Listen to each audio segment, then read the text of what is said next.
നമസ്കാരം, ഞാൻ ബൈജു നായർ. നമ്മുടെ ചാനലിലേക്ക് സ്വാഗതം. നമ്മളിപ്പോൾ ലോകയാത്രയുടെ കാര്യത്തിൽ മലയാളികൾ വളരെ മുന്നിലാണ്. നമ്മൾ ലോകത്തിലെ ഏത് രാജ്യത്ത് പോയി നിന്നാലും ഒരു സംഘം മലയാളികൾ അവിടെ ടൂറുമായിട്ട് ബന്ധപ്പെട്ട് വന്നിരിക്കുന്നത് കാണാം. പക്ഷേ പണ്ട് ഇതൊന്നും ആയിരുന്നില്ല സ്ഥിതി. എനിക്ക് ഓർമ്മയുണ്ട്, ഞാനൊരു 22 വർഷം മുമ്പ് ആദ്യമായിട്ട് യൂറോപ്പിൽ പോകാൻ വേണ്ടി ആഗ്രഹിക്കുകയും ഞാൻ കൊച്ചി നഗരത്തിൽ മുഴുവൻ നടന്നു, ഏത് ടൂർ ഓപ്പറേറ്ററെ സമീപിക്കണം അതിന് വേണ്ടിയെന്ന്. പക്ഷേ അങ്ങനെ കാര്യമായ ടൂർ ഓപ്പറേറ്റേഴ്സ് ഒന്നും ഉണ്ടായിരുന്നില്ല. അന്ന് ഞാൻ സമീപിച്ച ഒരാൾ ഇന്നും കേരളത്തിലെ ടൂർ മേഖലയിൽ വളരെ ശക്തമായി നിലകൊള്ളുന്നുണ്ട്. ആ ആളാണ് എൻ്റെ കൂടെ ഉള്ളത്. അദ്ദേഹത്തിൻ്റെ പേര് MK സോമൻ എന്നാണ്. നമസ്കാരം ചേട്ടാ. നിങ്ങൾക്ക് എല്ലാവർക്കും സുപരിതമാണ്. സോമൻസ് ലെഷർ ടൂർസ് എന്നാണ് കമ്പനിയുടെ പേര്. ഞാൻ ശരിക്കും ഇദ്ദേഹത്തെ വിശേഷിപ്പിക്കുകയാണെങ്കിൽ മലയാളികളെ ലോകം കാണിച്ച ഒരാൾ എന്ന് വേണമെങ്കിൽ ഒരു പുസ്തകം എഴുതാനുള്ള വകുപ്പുണ്ട്. കാരണം വെച്ചാൽ ലക്ഷക്കണക്കിന് മലയാളികളെയാണ് കഴിഞ്ഞ 28 വർഷം കൊണ്ട് സോമൻ ചേട്ടൻ ലോകത്തിൻ്റെ വിവിധ ഭാഗങ്ങളിൽ എത്തിച്ചത്. വളരെ ശക്തമായിട്ട് ഇപ്പോഴും ഈ കമ്പനി മുന്നോട്ട് പോകുന്നുണ്ട്. എന്ന് തന്നെയല്ല, അതിൻ്റെ പല എന്താ പറയുക, ഇപ്പം സ്റ്റഡി അബ്രോഡ് പോലുള്ള കാര്യങ്ങളൊക്കെ ആഡ് ചെയ്ത് വന്നിട്ടുണ്ട്. എങ്കിൽ പോലും പ്രധാനപ്പെട്ട ഒരു കോർ ഒരു ഏരിയ എന്ന് പറയുന്നത് ഇപ്പോഴും ലോക യാത്രകളാണ്. ഡൊമസ്റ്റിക് യാത്രകളും ധാരാളം ചെയ്യുന്നുണ്ട്. അപ്പോൾ എനിക്ക് കുറേ കാര്യങ്ങൾ ചോദിച്ച് മനസ്സിലാക്കാനുണ്ട്. കാരണം ഈ 28 വർഷം മുമ്പ് മലയാളികൾ ഈ ലോകയാത്രയെ പറ്റി ചിന്തിക്കാത്തൊരു കാലത്ത് ഈ കമ്പനി തുടങ്ങി വെച്ചു. അന്ന് എങ്ങനെയായിരുന്നു മലയാളികളുടെ ഒരു യാത്രയുടെ രീതി, ഇപ്പോൾ എങ്ങനെയാണ്, അത്തരം പല കാര്യങ്ങൾ ചോദിച്ച് മനസ്സിലാക്കാനുണ്ട്. കൂടാതെ സോമൻസ് എന്ന് പറയുന്ന കമ്പനിയുടെ ടൂർ പാക്കേജുകളെ പറ്റിയും അതൊക്കെ നമുക്ക് ചോദിച്ച് മനസ്സിലാക്കാം. ഏറ്റവും രസകരമായ ഒരു കാര്യം, അടുത്ത കാലത്ത് ലോകയാത്ര എന്ന പേരിലൊരു പുതിയ ഒരു സെഗ്മെൻറ്റ് കൂടെ തുടങ്ങി. അതായത് കുറച്ച് കമ്പാരിറ്റീവ്ലി ചീപ്പായിട്ട് ലോകത്ത് പല രാജ്യങ്ങളിലും കൊണ്ടുപോകുന്ന ഒരു പ്രോഗ്രാമാണിത്. അതിനെപ്പറ്റിയും ചോദിച്ച് മനസ്സിലാക്കേണ്ടത് തീർച്ചയായിട്ടും നിങ്ങൾക്ക് ഉപകാരപ്പെടുമെന്ന് ഞാൻ കരുതുന്നു. അപ്പോൾ അങ്ങനെയൊക്കെയുള്ള എന്താ പറയുക, മലയാളികളെ ലോകം കാണിച്ച ഒരാളുമായിട്ട് നമുക്കൊന്ന് സംസാരിച്ച് തുടങ്ങാം. ഞാനീ പറഞ്ഞത് ശരിയല്ല, 28 വർഷവും മലയാളികൾ യാത്ര പറ്റി ചിന്തിച്ചിട്ടുണ്ടായിരുന്നു? ഒരിക്കലും ഇല്ല. അത് ഈ സമയത്ത് ഇങ്ങനൊരു സംഭവം ഞാൻ ചെയ്യാൻ വേണ്ടിയിട്ട് പ്രേരിപ്പിച്ചത് ബോംബെയിലായിരുന്നു. അതായത് ചെറുപ്പത്തില് അത്ര വലിയ സാമ്പത്തികമൊന്നുമല്ല വീട്ടില്, മനസ്സിലായോ? വളരെ കഷ്ടപ്പെട്ടിട്ടുള്ള ഒരു ലൈഫാണ്. ഫാദർ വളരെ ചെറുപ്പത്തിൽ നഷ്ടപ്പെട്ടു. അമ്മ കൂലിവേലയൊക്കെ ചെയ്തിട്ടാണ് ചെയ്തത്. അപ്പോൾ ഒരു കുറച്ച് കഴിഞ്ഞപ്പോൾ തന്നെ പറഞ്ഞു അത് ബുദ്ധിമുട്ടാണത് മുന്നോട്ട് പോകാൻ. അപ്പോൾ അമ്മയുടെ അനിയത്തിയുടെ ഹസ്ബൻഡ് ബോംബെയിലുണ്ട്. അപ്പോൾ ഇടയ്ക്കിടയ്ക്ക് പുള്ളി വരും. അപ്പോൾ വരുന്നത് കുറേ അധികം പലഹാരങ്ങളൊക്കെ ആയിട്ടാണ്, മനസ്സിലായോ? അപ്പൊ ഈ കുട്ടിയായിട്ടിരിക്കുന്ന സമയത്ത് ഇത്രയും പലഹാരങ്ങൾ വരുമ്പോ പാപ്പ എന്നാ ഞാൻ വിളിക്കുന്നത്. അപ്പോൾ വരുമ്പോ തന്നെ അതൊരു അങ്ങനെയൊരു ബോംബെയാണ്, അങ്ങനെ ലോകമുണ്ട്, അങ്ങനെ അങ്ങ് പോവുകയാണ്, മനസ്സിലായോ?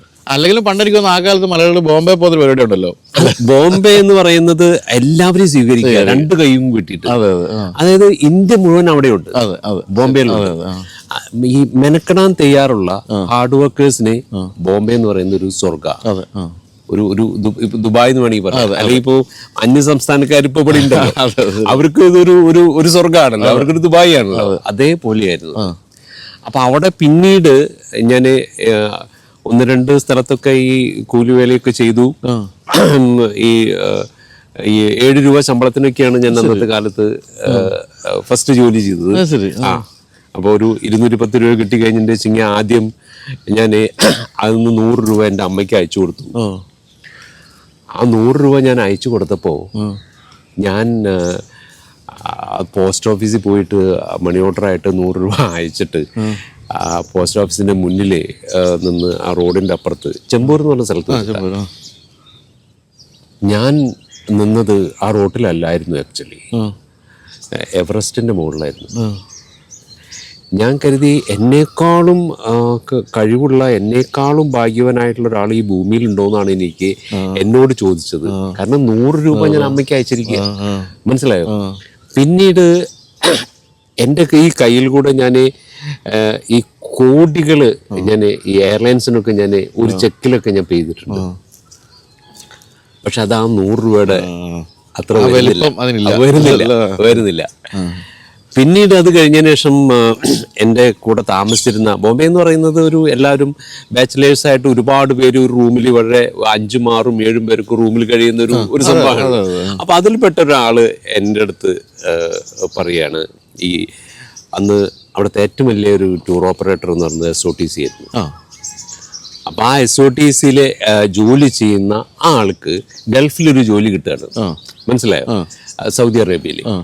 അപ്പൊ ആ പുള്ളി ഞാൻ പോവുക എന്ന് പറഞ്ഞപ്പോ അതിന്റെ ബോസിന്റെ അമ്മ പറഞ്ഞു, നിന്നെ പോലെ ഒരാളെ ഇതിന് നിനക്ക് പകരം കൊണ്ടുപോവാ. അപ്പൊ പുള്ളി എന്നോട് വന്ന് ചോദിക്കുകയാണ്, ഇങ്ങനൊരു കാര്യമുണ്ട്, ഒന്ന് വരാവോ പ്ലീസ്, എന്നെ ഒന്ന് ഹെൽപ്പ് ചെയ്യേ. അപ്പോൾ ആ പുള്ളിയായിട്ട് ഞാൻ വളരെ ക്ലോസ് ആണ്. അപ്പോൾ ഒരു വളരെ ബുദ്ധിമുട്ടിട്ടാണ് ജീവിക്കുന്നത്. അങ്ങനെ ഞാൻ പോവുക. അങ്ങനെ അവിടെ അവിടേക്ക് ജോലി SOTCയിൽ ജോലി ചെയ്യാണ്. എന്ത് ജോലിയാ അപ്പോൾ ടിക്കറ്റിങ് എന്താണ്? SOTC എന്ന് പറയുന്നത് അന്നത്തെ ഈ ഇന്ത്യയിലെ നമ്പർ 1 ടൂർ ഓപ്പറേറ്ററാണ്. അന്ന് ഈ തോമസ് കുക്കൊക്കെ ഉണ്ടായിരുന്നുവെങ്കിലും അവരൊരു മണി എക്സ്ചേഞ്ചുമായിട്ട് ബന്ധപ്പെട്ട അവർ കോക്സ് ആൻഡ് കിങ് ഉണ്ട്, പിന്നെ അവിടെ രാജ് ട്രാവൽസ് ഉണ്ട്.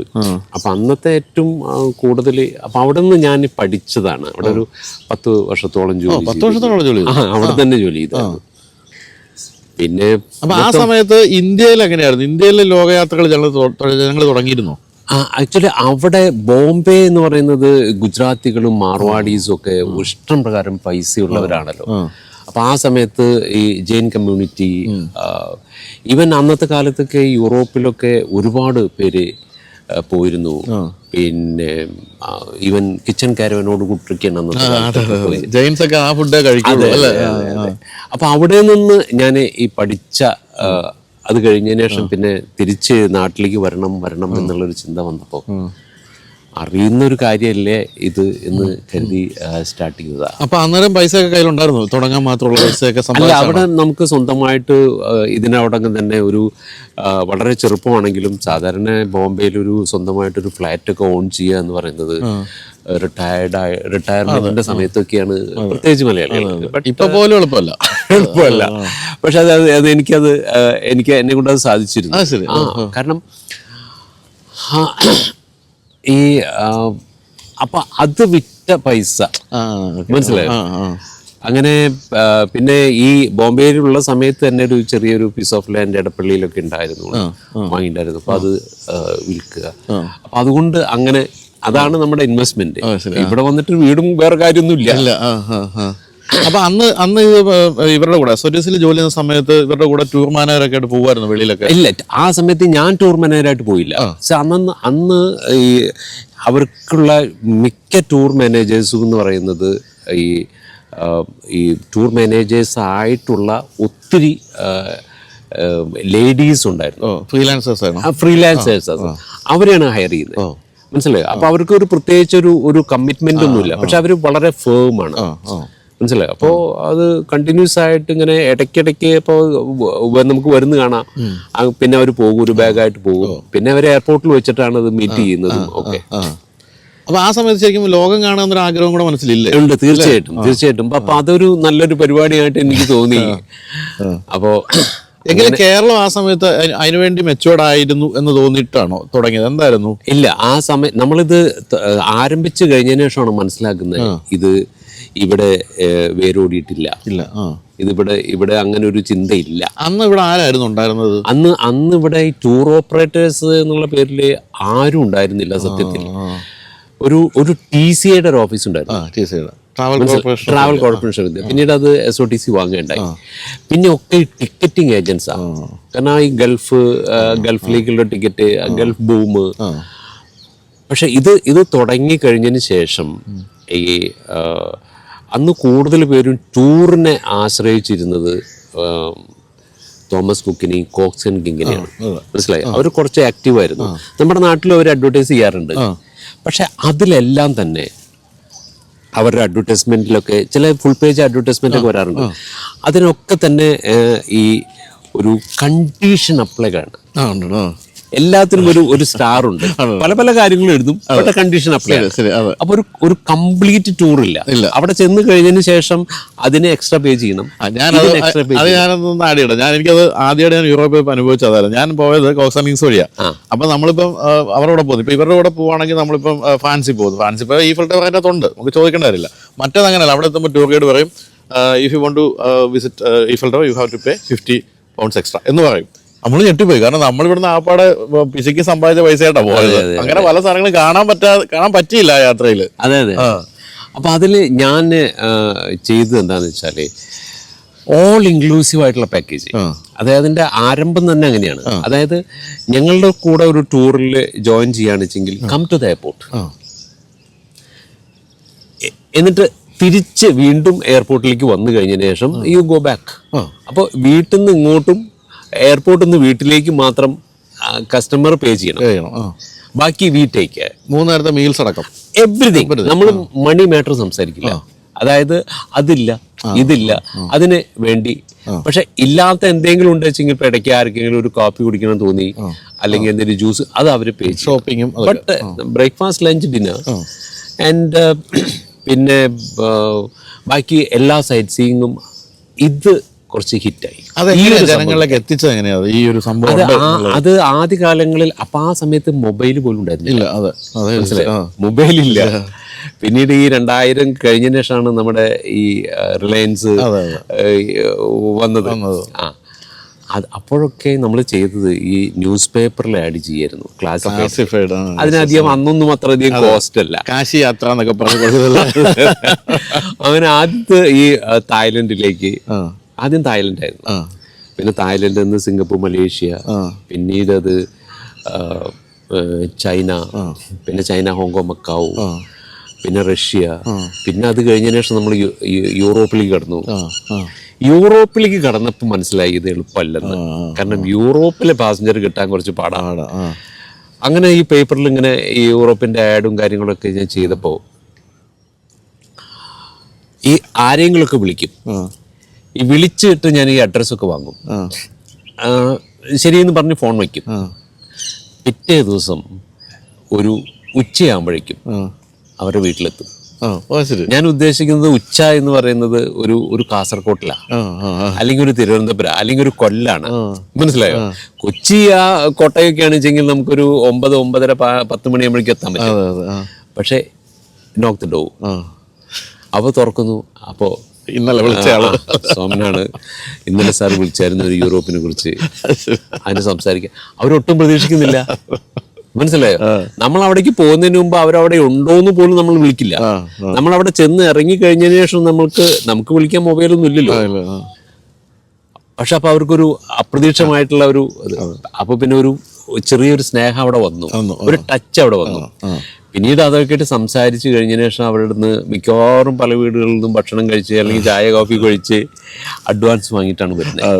അങ്ങനെയായിരുന്നു യൂറോപ്പുകൾ ഫില്ലായത്. അങ്ങനെ ആദ്യകാലത്ത് യൂറോപ്പ് പോയപ്പോൾ എത്ര പേര് വരെയുള്ള ഗ്രൂപ്പുകളൊക്കെ ഉണ്ടായിരുന്നു? ആദ്യത്തെ യൂറോപ്പ് ടൂർ ഞാൻ ഇപ്പോഴും ആലോചിക്കുന്നുണ്ട്, 35 പേരായിരുന്നു.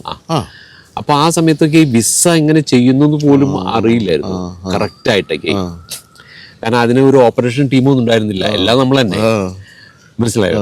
അപ്പോൾ ഇപ്പോഴും ആലോചിക്കുന്നുണ്ട് ഞാൻ ആ ഒരു ഈ പിന്നീടാണ് അറിയുന്നത് നമുക്ക് 2 പേരുടെ അപ്ലിക്കേഷൻ സബ്മിറ്റ് ചെയ്യാം, ഒരാളുടെ എന്നൊക്കെ പിന്നീട് അറിയുന്നത്. ഞാൻ കരുതി ഗ്രൂപ്പായി ഈ 10-40 പേരുടെയും ഇതൊക്കെ ആയിട്ട് ഒരുമിച്ച് ഞാൻ UK-യുടെ VFSലേക്ക് പോവുകയാണ്. അപ്പൊ അവര് ചോദിച്ചത് എന്ത് പരിപാടിയാ, തന്നെ പഠിച്ചെടുക്കാറ്.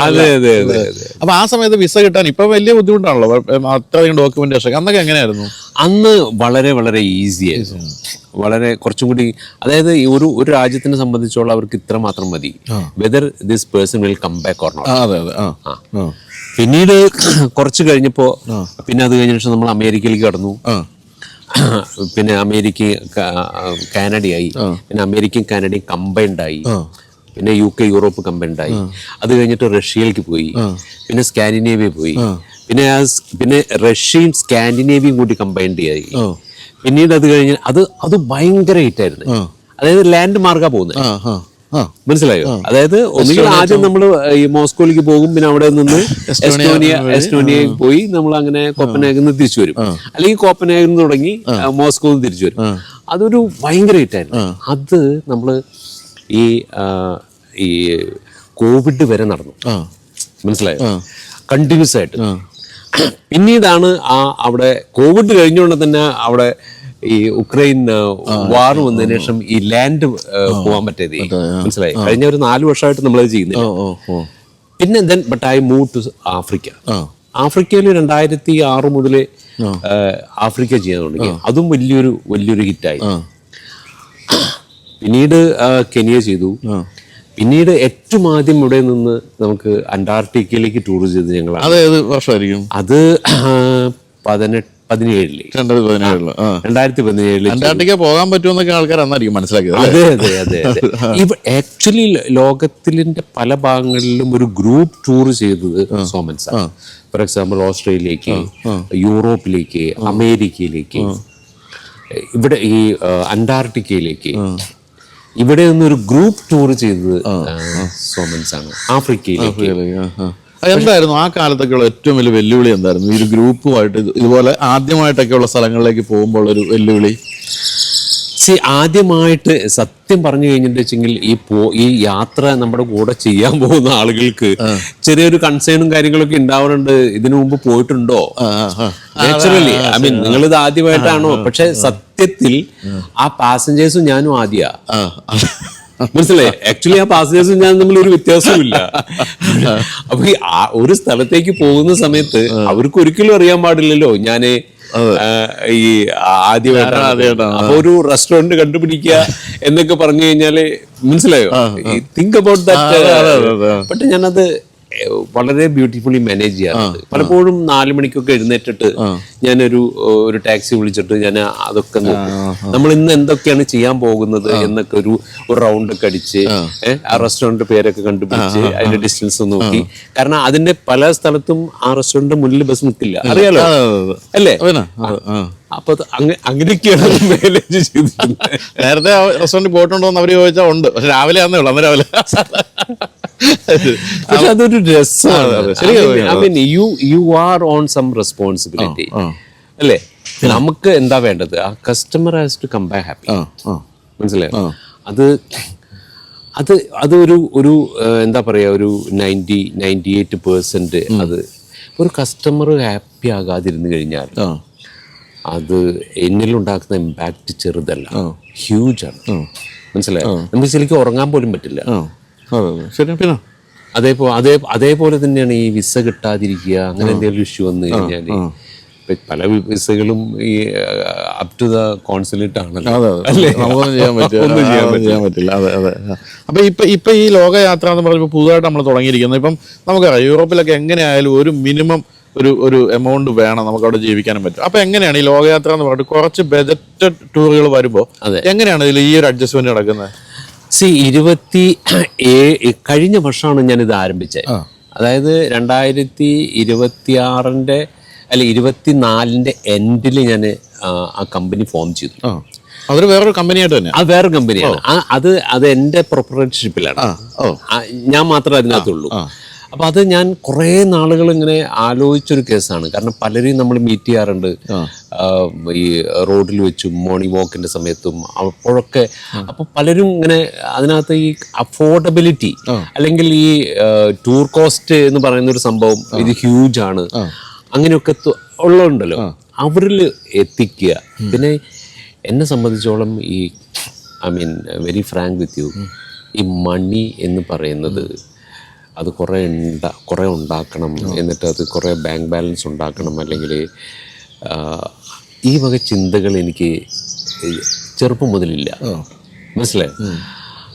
ഇതൊരു മീൻസ് ആണെന്നും നമ്മുടെ കാര്യങ്ങളൊക്കെ നടന്നു പോയാൽ മതി എന്നുള്ളതാണ്. മനസ്സിലായോ? നടന്നു പോണം, അതിനപ്പുറമുള്ള ഒരു ചിന്തയില്ല. അപ്പൊ ആ ചിന്ത അതുകൊണ്ടായിരിക്കാം ഞാൻ ഇതിനെക്കുറിച്ച് ആലോചിച്ചിട്ട് ഞാൻ അതിനെക്കുറിച്ചിട്ട് അന്വേഷിച്ചു എന്നും മനസ്സിലാക്കി. ഓഫീസറുകളെല്ലാവരും ഡിസ്കസ് ചെയ്തു. ആരും അതിന് അനുകൂലമായിട്ടുള്ളൊരു ഇതിന് തന്നില്ല, എൻ്റെ ഓൺ സ്റ്റാഫ്. മനസ്സിലായോ? ദെൻ ഇങ്ങനെ ഒരു കാര്യം ഫോം ചെയ്തു.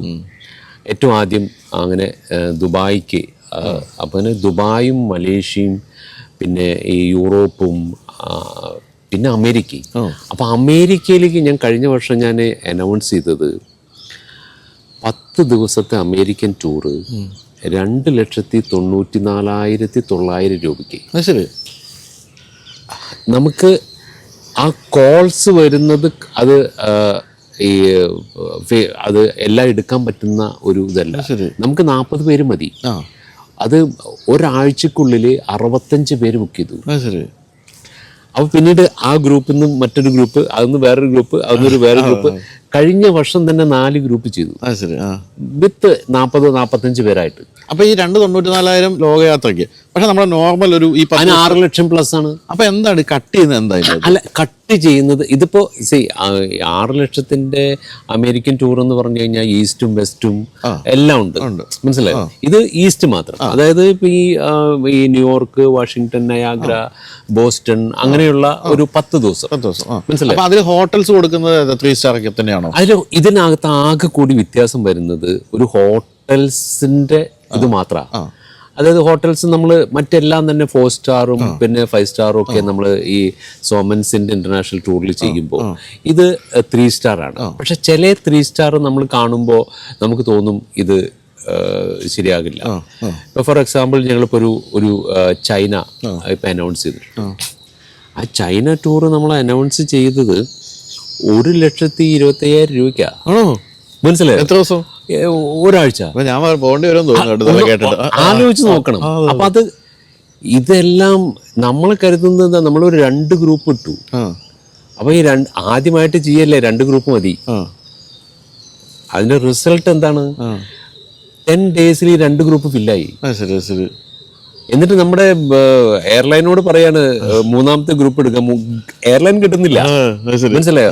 അപ്പൊ കിട്ടുമെന്ന് കരുതിയിട്ട് വീണ്ടും നമ്മളൊരു ഗ്രൂപ്പിന്റെ ആളെ എടുക്കുകയാണ്. പിന്നെ എയർലൈൻ കിട്ടുന്നില്ല.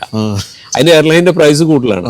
അപ്പൊ ഇപ്പൊ തന്നെ ഒരു 6-7 ഗ്രൂപ്പ് നമ്മൾ ഈ ചൈന ചെയ്തിരിക്കുക. ചൈന ഒരുപാട് പേരാ ഇപ്പൊ പോകുന്നത്. ചൈന കാണേണ്ട ഒരു രാജ്യമാണ്. അപ്പോ അങ്ങനെ ഇപ്പോ അപ്പൊ ശരിക്കും എന്താണ് അതിൽ നിന്ന് ലാഭമൊന്നും ഇല്ലേ? ഇത്ര 1.25 ലക്ഷം. ഇപ്പൊ ഞാനിപ്പോ എപ്പോഴും യാത്ര ചെയ്യുന്ന ആളായതുകൊണ്ട് എനിക്ക് തോന്നുന്നു 1.25 ലക്ഷം രൂപയ്ക്ക് ഒരാഴ്ചയോളം ചൈനയെ കൊണ്ടുവരാന്ന് പറഞ്ഞാൽ അതിൽ നിന്ന് എന്തെങ്കിലും കിട്ടുന്നുണ്ടോ? അതാ പറയുന്നത്. അല്ല, അങ്ങനെ അതില് നമ്മൾ ഇതിനകത്ത് സോമൻസിൽ നമുക്കൊരു മാർജിൻ ഉണ്ട്. പക്ഷെ അപ്പോൾ ഇതിനൊരു മാർജിൻ വേണ്ട. കാരണം വെച്ചാൽ ഇത് ഒന്നാമത് അതിനകത്തൊരു ആദ്യം 2 പേരുണ്ടായിരുന്നുള്ളൂ അതിൽ വർക്ക് ചെയ്യുന്ന 2 സ്റ്റാഫാണ്. ഈ സോമൻസിന്റെ ഓഫീസിലാണ് അവരുടെ. അപ്പൊ അവർക്ക് ഒരു പ്രത്യേക റെന്റോ ഇലക്ട്രിസിറ്റിയോ ഒന്നും ചെലവില്ല. മനസ്സിലായോ? ഒന്നിനും ചെലവില്ലല്ലോ. ആ 2 പേരുടെ സാലറി മാത്രമാണ് അതിനകത്ത് വരുന്നത്. അപ്പോൾ പിന്നെ എനിക്കും സാലറി വേണ്ട. അപ്പൊ അത് പിന്നെ അതിനകത്ത് നമുക്ക് ഒരു പ്രോഫിറ്റ് ഇല്ലെങ്കിലും കുഴപ്പമില്ല. ഇപ്പൊ അപ്പൊ കഴിഞ്ഞ വർഷം 1755 പേര് ട്രാവൽ ചെയ്തു ലോകയാത്രയില്. 62 ഗ്രൂപ്പ്. 62 ഗ്രൂപ്പ്. അതിനകത്ത് യൂറോപ്പ് ഉണ്ട്, അമേരിക്ക ഉണ്ട്. അത് ഇപ്രാവശ്യത്തേക്ക് നമ്മൾ കുറേയധികം ഡെസ്റ്റിനേഷൻ ആഡ് ചെയ്തിരിക്കുകയാണ്. അപ്പൊ അമേരിക്കയുടെ വെസ്റ്റ് ആഡ് ചെയ്തു. മനസ്സിലായോ? അത് പോകുന്നത് സിംഗപ്പൂർ എയർലൈൻസിലാണ്. അപ്പോൾ കൊച്ചി, സിംഗപ്പൂർ, സാൻ ഫ്രാൻസിസ്കോ. മനസ്സിലായോ? അതൊരു 5 സ്റ്റാർ എയർലൈൻ ആണ് സിംഗപ്പൂർ എയർലൈൻസ്. തിരിച്ചു വരുന്ന സമയത്ത് എയർപോർട്ടില് സിംഗപ്പൂരിൽ ഒരു പകല് മുഴുവൻ ചെലവഴിക്കാം. മനസ്സിലായി? 3 lakhs-നാണ് അത് വെക്കുന്നത്. ഹിറ്റ്, എല്ലാം ഹിറ്റാണ്. മനസ്സിലായോ? ഈ മേഖലയിൽ അതാണ് ഒരു രസം. അതായത് ഇതിനകത്ത് നമ്മള് ഈ ടൂറ് ഇത് ചെയ്യുന്ന സമയത്ത് ആദ്യ കാലങ്ങളിലൊക്കെ ഈ പലർക്കും ഇങ്ങനൊരു കമ്പനി സ്റ്റാർട്ട് ചെയ്യുന്ന സമയത്ത് ഒരു ഐറ്റിനറിനെ കുറിച്ച് തന്നെ വലിയ പിടിപാടില്ല. പലരും ഈവൻ എനിക്ക് ചിലപ്പോൾ അങ്ങനെയൊക്കെ വിഷമം തോന്നാറുണ്ട്. കഴിഞ്ഞ ദിവസം എൻ്റെ മാർക്കറ്റിംഗ് ഡിപ്പാർട്ട്മെന്റ് പറയായിരുന്നു, അപ്പോൾ ഞങ്ങളുടെ മാത്രമായിട്ട് ഒരു പുതിയ വേർഡ്സും കാര്യങ്ങളൊക്കെ, കാശ്മീർ മുതൽ അന്റാർട്ടിക്ക വരെ എന്നൊക്കെ പറഞ്ഞ്, അല്ലെങ്കിൽ ലോകം നിങ്ങളെ കാണട്ടെ, ഇങ്ങനെയുള്ള പല പല കാര്യങ്ങളും അത് അതേപോലെ കോപ്പി ചെയ്യുകയാണ് പറയുന്നത്. മനസ്സിലായോ? ഈ ഐറ്റിനറി ഓക്കെ, അതിനകത്ത് ചെറിയ മാറ്റങ്ങളൊക്കെ വരുത്തിയിട്ട് ഒത്തിരി പേര് ചെയ്യുന്നുണ്ട്. അത് കുഴപ്പമില്ല. പക്ഷെ അത് നമുക്ക് ആസ് ലോങ് ആസ് നമുക്കൊരു ബുദ്ധിമുട്ടുണ്ടാക്കുന്നില്ല എങ്കിൽ, ഈവൻ ഞങ്ങളുടെ ഈ എംബ്ലം അടക്കം അത് വിമാനം പറക്കുന്നു, അതൊക്കെ ഉണ്ട്. പക്ഷെ അതൊന്നും എന്നെ സംബന്ധിച്ചോളം I take it as A positive. അല്ല, അത് എപ്പോഴും ലീഡ് ചെയ്യുന്ന ആളെ പിന്തുടരുക എന്നുള്ളതാണല്ലോ എല്ലാവരുടെ ഒരു രീതി. പക്ഷെ അതൊരു എന്താ പറയുക, ഒരു ഹെൽത്തി കോമ്പറ്റീഷൻ ആണെങ്കിൽ അത് വളരെ നല്ലതാണ്. നമുക്ക് ഇപ്പോൾ ബോംബെയിലൊക്കെ നമുക്ക് ഇപ്പോൾ പോയി കഴിഞ്ഞിട്ടുണ്ടെങ്കിൽ സാറിന് അറിയാലോ, ഒരു ഓട്ടോമൊബൈൽസ് ആണെച്ചെങ്കിൽ ഒരു 10-200 ഓട്ടോമൊബൈൽ ഷോപ്പിന് തൊട്ട് അല്ലേ? എല്ലാ കാര്യങ്ങളും അങ്ങനെയാണ്. അവിടെ ഒരാള് തന്നെ അങ്ങോട്ടും ഇങ്ങോട്ടും വാരിയ അല്ലെങ്കിൽ കാലി പിടിച്ചു, അതോ ആ പരിപാടിയൊന്നും ഇല്ല. മലയാളികൾക്ക് അതുണ്ടാവുമല്ലോ. അതിനോട് എന്തോ എനിക്ക് ഒന്ന് യോജിക്കാൻ പറ്റില്ല. കാരണം നമ്മൾ കഴിയുന്നത് ഒരു നേരെ വാ പറ്റുന്ന കാര്യം മാത്രം പറയുക. ഞാൻ എന്റെ സ്റ്റാഫിനോടും പറയുന്ന കാര്യമാണ്, പറ്റുന്നത് മാത്രം പറയുക. അതെ അതെ ശരിയാണ്. അത് എപ്പോഴും നമ്മൾ ശ്രദ്ധിക്കേണ്ട കാര്യം. കാരണം വെച്ചാൽ ഞാനിപ്പോൾ യാത്ര ചെയ്യുമ്പോൾ കണ്ടിട്ടുണ്ട്, നമ്മൾ ഗ്രൂപ്പിലൊക്കെ പോകുമ്പോഴത്തേക്കും ആൾക്കാർ ഐറ്റ്നറി എടുത്തു വെച്ചിട്ടാ പറയുന്നത്, ഇന്ന സ്ഥലം ഇല്ലല്ലോ എന്നൊരു വഴക്കുണ്ടാക്കും. അതെ, പറ്റുന്ന പറയാവുന്നുള്ളതിന്റെ ഒരു ഉദാഹരണമായിട്ട് അത് പറയാവുന്നൊരു കാര്യമാണ്. തീർച്ചയായിട്ടും പക്ഷേ നമ്മുടെ ഹാർഡ് ഏൺ മണിയാണ് നമ്മൾ കൊടുത്തിരിക്കുന്നത്, അപ്പം നമുക്ക് പറഞ്ഞത് കിട്ടിയിരിക്കണം എന്ന് പറയുന്നതാണ് രീതി. ഒരു കസ്റ്റമർ നമ്മളുടെ അടുത്ത് ടൂർ ബുക്ക് ചെയ്താൽ പലരും കരുതുന്നത് അവര് നമ്മളെ വാങ്ങിയെന്നാ. നമ്മൾ വാങ്ങി ചിലപ്പോൾ അതൊരു ഒരു 50,000-ന്റെ ടൂറായിരിക്കാം, അല്ലെങ്കിൽ അതൊരു 5 ലക്ഷത്തിന്റെ ടൂറായിരിക്കാം. കാണുന്നത് ഒരുപോലെയാണ്. അതെ തീർച്ചയായിട്ടും അല്ലേ? അതെ അതെ. പിന്നെ ഈ എല്ലാവരുടെ അടുത്തും ഐറ്റിനറി ഉണ്ട്. അതെ. അപ്പോൾ അതിനകത്ത് എന്ത് ചെറിയ കാര്യം ഉണ്ടെങ്കിലും, പ്രത്യേകിച്ച് ഇപ്പോൾ എല്ലാ സ്ഥലത്തും വൈഫൈയും കാര്യങ്ങളും ഒക്കെ ഉണ്ടല്ലോ. ഇപ്പൊ നമ്മൾ ട്രാവൽ ചെയ്യുന്ന ബസ്സിൽ പോലും വൈഫൈ പ്രൊവൈഡ് ചെയ്യുന്നുണ്ട്. അപ്പോൾ അതൊക്കെ നോക്കും, നാളെ എന്താ മനസ്സിലായോ? അപ്പൊ അതൊക്കെ നമുക്ക്, അതാ ഞാൻ പറഞ്ഞത്, പറ്റുന്നത് മാത്രം പ്രോമിസ് ചെയ്യാം. പറ്റാത്ത കാര്യം ഒന്നും പറയാം, എക്സ്ട്രാ നമുക്ക് വേണമെങ്കിൽ കൊടുക്കാം. ബട്ട് അതെ അതെ ശരിയാണ്.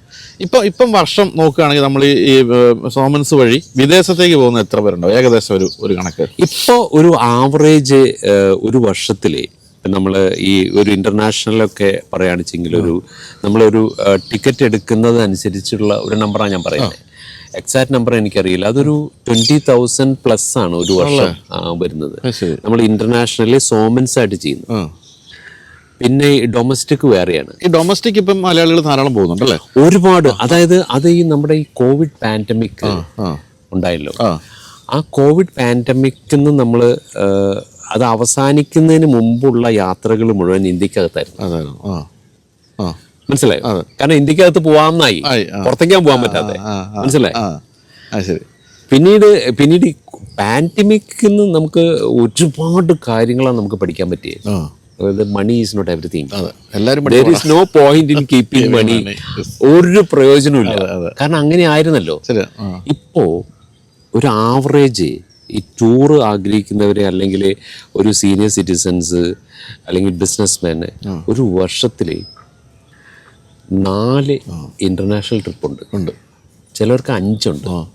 മനസ്സിലായോ? ഞങ്ങൾ ഈ ട്രാവൽ ഫെസ്റ്റ് ആദ്യമായിട്ട് ഞങ്ങളാണ് ഇൻട്രൊഡ്യൂസ് ചെയ്തത്. എന്താണ് അത് സംഭവം? അത് ആദ്യം അതിന് ട്രാവൽ ഫെസ്റ്റ് എന്നുള്ള പേരായിരുന്നു. പിന്നീട് അത് നമ്മൾ പേര് മാറ്റി. അത് 16 വർഷം മുമ്പ് സ്റ്റാർട്ട് ചെയ്തതാണ്. അപ്പോൾ അതുകൊണ്ട് ഞാൻ പറഞ്ഞല്ലോ, നമുക്ക് 20,000 ഇപ്പം 20,000 പേര് വേണം. അപ്പോൾ അത് സ്റ്റാർട്ട് ചെയ്ത സമയത്ത് നമുക്കൊരു 6,000 7,000 പാസഞ്ചർ വേണമെന്ന് വയ്ക്കുക, അല്ലെങ്കിൽ 10,000 പാസഞ്ചർ വേണമെന്ന് വയ്ക്കുക. ആ 10,000 പാസഞ്ചറുടെ പേയ്മെൻറ്റ് 25% നമ്മൾ എയർലൈൻസ് കൊടുത്തു കഴിഞ്ഞു. 25% നോൺ റിഫണ്ടബിളാണ്. ശരി. അപ്പം അങ്ങനെ ഒരു ടെൻഷനുണ്ട്. കോടികൾ കൊടുക്കണം. അത് തിരിച്ചു കിട്ടില്ല, പോയി. അപ്പോൾ എങ്ങനെ ആ പാസഞ്ചർ ഉണ്ടാക്കാം, അതിന്ന് വന്ന ഐഡിയ ആണ് ഈ ട്രാവൽ ഫെസ്റ്റ്. അപ്പോൾ ഓരോരോ സെന്ററിലും വെച്ചിട്ട് അതായത് നമ്മുടെ മെയിൻ ആയിട്ടുള്ള എല്ലാ സ്ഥലങ്ങളും, ഓൾമോസ്റ്റ് ഒരു 10 ഡിസ്ട്രിക്റ്റ് നമ്മളിത് ചെയ്യാണ്. അപ്പോൾ അതിനകത്ത് വന്ന് ബുക്ക് ചെയ്യുമ്പോൾ ഈ ഒരു നിസ്സാര ഒരു profit, or almost nil profit, no profit no loss. മനസ്സിലായി? ചിലപ്പോൾ അതിനകത്ത് വല്ല ഒരു 100-500 രൂപയ്ക്കായിരിക്കും കിട്ടുന്നത്. അപ്പൊ അതുകൊണ്ട് നമ്മൾ ഉദ്ദേശിക്കുന്നത് വെച്ചാൽ 50% ഓഫ് ആ വർഷത്തെ ടാർഗറ്റ് ഇങ്ങനെ മീറ്റ് ചെയ്യുന്നു. മനസ്സിലായോ? അപ്പോൾ ആ ഗ്രൂപ്പിൽ പോകുന്നവര് 2 റേറ്റിലായിരിക്കും പോവുക. ഈ ടൂർ ഫെസ്റ്റിന് ബുക്ക് ചെയ്യുന്നവർ ഒരു റേറ്റിലാണ് പോകുന്നത്. ഡിസ്കൗണ്ട് റേറ്റ് ഉണ്ട്. അതെ. പക്ഷെ അതിന് ഈ ഓഫീസ് റൺ ചെയ്യുന്നത് ബാക്കി 50% ഉണ്ടാവും. മനസ്സിലായോ? അത് വലിയൊരു ഹിറ്റായെന്ന് മാത്രമല്ല, ഞങ്ങളുടെ സോമൻസിൻ്റെ ഈ ടൂർ ഫെസ്റ്റ്, ട്രാവൽ ഫെസ്റ്റ് കാത്തിരിക്കുകയാണ് ഒരുപാട് പേര്. ഇപ്പം എല്ലാവരും തുടങ്ങുകയും ചെയ്തു. ഇപ്പം എല്ലാവരും തുടങ്ങുകയും ചെയ്യും. അപ്പം ഈ വർഷം ഇതിനു മുമ്പുള്ള എല്ലാ വർഷത്തെയും റെക്കോർഡ് ബ്രേക്കിംഗ് ആയിരുന്നു. അതായത് എക്സാക്ട്ലി പറയുകയാണെങ്കിൽ ഞങ്ങൾ 5 സ്ഥലത്ത്, അതായത് കൊച്ചിയിലാണ് സ്റ്റാർട്ട് ചെയ്തത്. IMA വെച്ചത്. കൊച്ചിയിൽ നിന്ന് പിന്നെ തിരുവനന്തപുരം, അവിടെ നിന്ന് പാലക്കാട് നിന്ന് തൃശ്ശൂര്, ഈ കോഴിക്കോട്, ഈ 5 സ്ഥലത്ത് അവസാനിപ്പിച്ചപ്പോൾ എൻ്റെ ഫിഗർ കറക്റ്റ് ആണെച്ചെങ്കിൽ 6718 ബുക്കിംഗാണ്. അത് ശരി. ഓ, മനസ്സിലായി. അതായത് ഓരോരുത്തർ വന്ന് 10,000 രൂപ അടയ്ക്കുന്നുണ്ട്.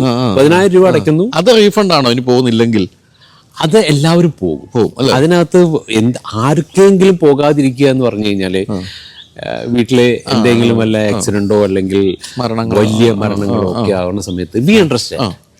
സി, ഇതില് എനിക്ക് എൻ്റെ പാസഞ്ചറിനോട് അവരോടുള്ള ആ കടപ്പാട് എന്ന് പറയുമ്പോൾ എൻ്റെ മുന്നിൽ ഏറ്റവും ആദ്യം വരുന്നത് ഈ കോവിഡ് പാൻഡമിക്കാണ്. അപ്പോൾ കോവിഡ് പാൻഡമിക്കിൻ്റെ തലേവർഷം എന്ന് പറഞ്ഞാൽ 2019 അവസാനമാണ് ഈ ട്രാവൽ ഫെസ്റ്റ് നടത്തിയത്. അന്ന് അതൊരു റെക്കോർഡ് ബുക്കിംഗ് ആയിരുന്നു. 4105 പേര് ബുക്ക് ചെയ്തു. 4105 പേർക്കും ഞങ്ങളൊരു അഷുറൻസ്, ഒരു ലെറ്റർ എല്ലാവരും കൊടുത്തു. ഐ മീൻ, ഡോണ്ട് വറി, ഇത് എപ്പോഴാണോ ശരിയാകുന്നത് അന്ന് നിങ്ങളെ ടേക്ക് കെയർ ചെയ്യാം, എപ്പോൾ ലോകം തുറന്നാലും. അതെ. അപ്പൊ അതുകൊണ്ട് എന്ത് പറ്റിയെന്ന് വെച്ചാൽ അത് കഴിഞ്ഞ ഉടനെ നവംബർ 8 അമേരിക്ക ഓപ്പൺ ചെയ്തത്. മനസ്സിലായി? നവംബർ 9 ഞങ്ങളുടെ ഗ്രൂപ്പ് എത്തി. ശരി.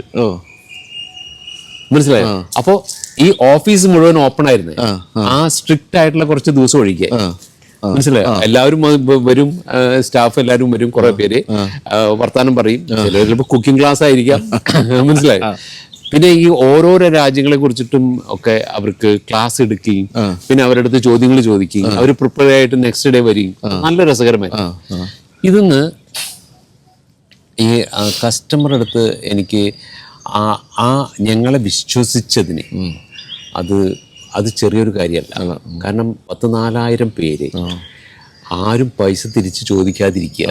എന്നിട്ട് ഈ കോവിഡ് കഴിഞ്ഞ ഉടനെ ഈ ആദ്യത്തെ വർഷം 2 വർഷം കൊണ്ട് ഈ 4,000 പേരും ട്രാവൽ ചെയ്തു.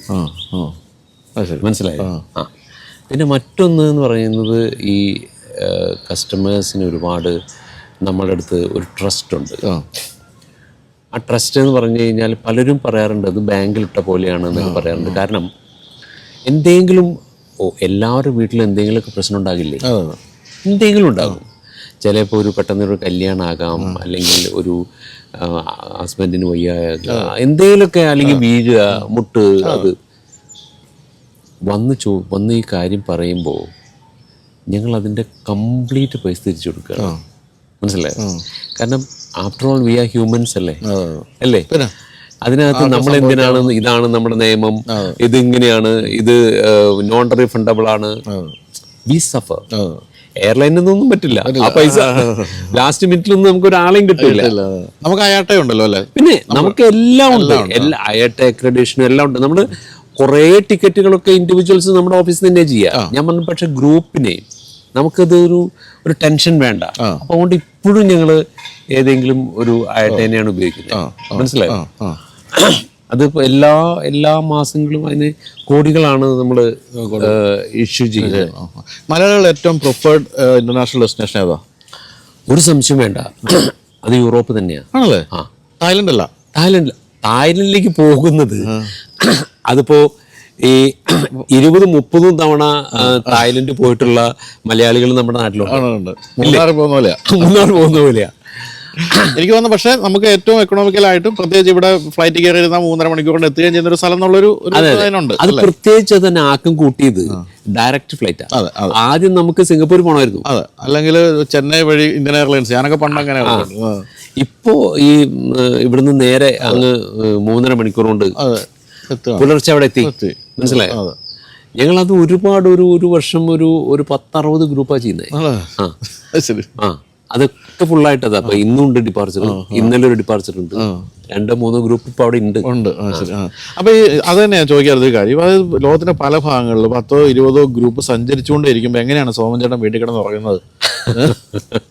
അല്ല, നമുക്ക് മുൻപൊക്കെ ഇതിനകത്തൊരു അഡ്വാൻറ്റേജ് ഞാൻ നേരത്തെ പറഞ്ഞല്ലോ, SOTC ജോലി ചെയ്യുന്ന സമയത്ത് അതിന്റെ കൂടെ ടൂർ മാനേജേഴ്സ് ആയിട്ടൊക്കെ പോയിരുന്നത് അവിടുത്തെ സ്റ്റാഫല്ല. മനസ്സിലായോ? ഫ്രീലാൻസേഴ്സാ. ഒരുപാട് ബ്യൂട്ടിഫുൾ ലേഡീസ് ആ ഫ്രീലാൻസേഴ്സ് ബോംബെയിലുണ്ട്.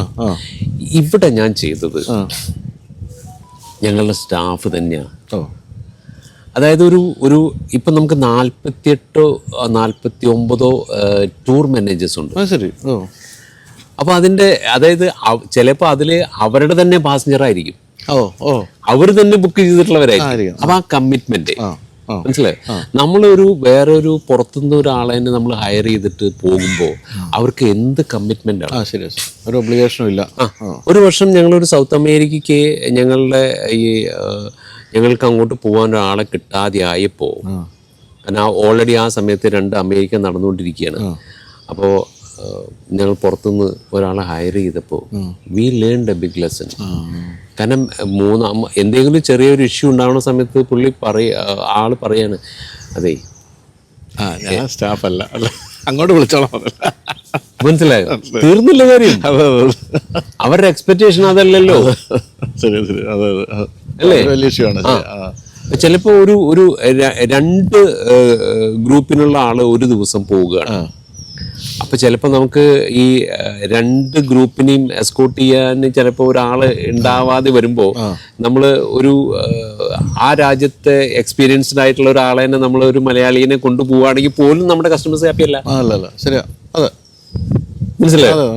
കാരണം ഇതിൽ ഏതെങ്കിലും ഒരു ഗ്രൂപ്പ് അല്ലേ ആദ്യം ഒരു റെസ്റ്റോറന്റിലേക്ക് എത്തുള്ളൂ, രണ്ടാമത്തെ മനസ്സിലായോ? അതൊക്കെ പ്രശ്നം ഉണ്ടാക്കുന്നതാണ്. കാരണം വെച്ചാൽ അവര് കസ്റ്റമേഴ്സ് ആഗ്രഹിക്കുന്നത് ബെസ്റ്റ്. ഇപ്പം നമ്മൾ ഈ ലോകയാത്രയെ പറ്റി പറയുമ്പോൾ കണ്ടുകൊണ്ടിരിക്കുന്ന ആർക്കെങ്കിലും അത് ബുക്ക് ചെയ്യണമെങ്കിൽ എന്തൊക്കെയാണ് നമുക്കിപ്പോൾ യൂറോപ്പ്, US, ഏഷ്യ ഈ രാജ്യങ്ങളിലെ ഏറ്റവും സെലക്ട് ഉള്ള സ്ഥലങ്ങളുടെ ഒരു റേറ്റ് ഏകദേശം പറയാമോ? ഇപ്പോൾ നമുക്ക് ഇപ്പം ഞാൻ പറഞ്ഞ അതിൻ്റെ ഏറ്റവും ഇമ്പോർട്ടൻ്റ് ആയിട്ട് വരുന്നത് അമേരിക്ക തന്നെയാണ്. അത് ഈ ഒരു 3 ലക്ഷത്തിന് രൂപയ്ക്ക് അവരുടെ ഓൾ ഇൻക്ലൂസീവ് ആയിട്ടുള്ള ഒരു 10 ദിവസത്തെ ടൂറാണ്.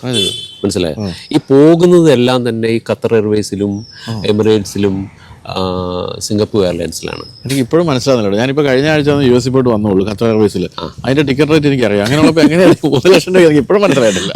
അതാ ഞാൻ പറഞ്ഞത് ചലഞ്ച്. കാരണം നമുക്ക് ഇത് എങ്ങനെ എനിക്ക് ഈ 3 ലക്ഷത്തിന് മീതെ അത് ചെയ്യാൻ തന്നെ എൻ്റെ കൈ വിറയ്ക്കും, എൻ്റെ മനസ്സ്.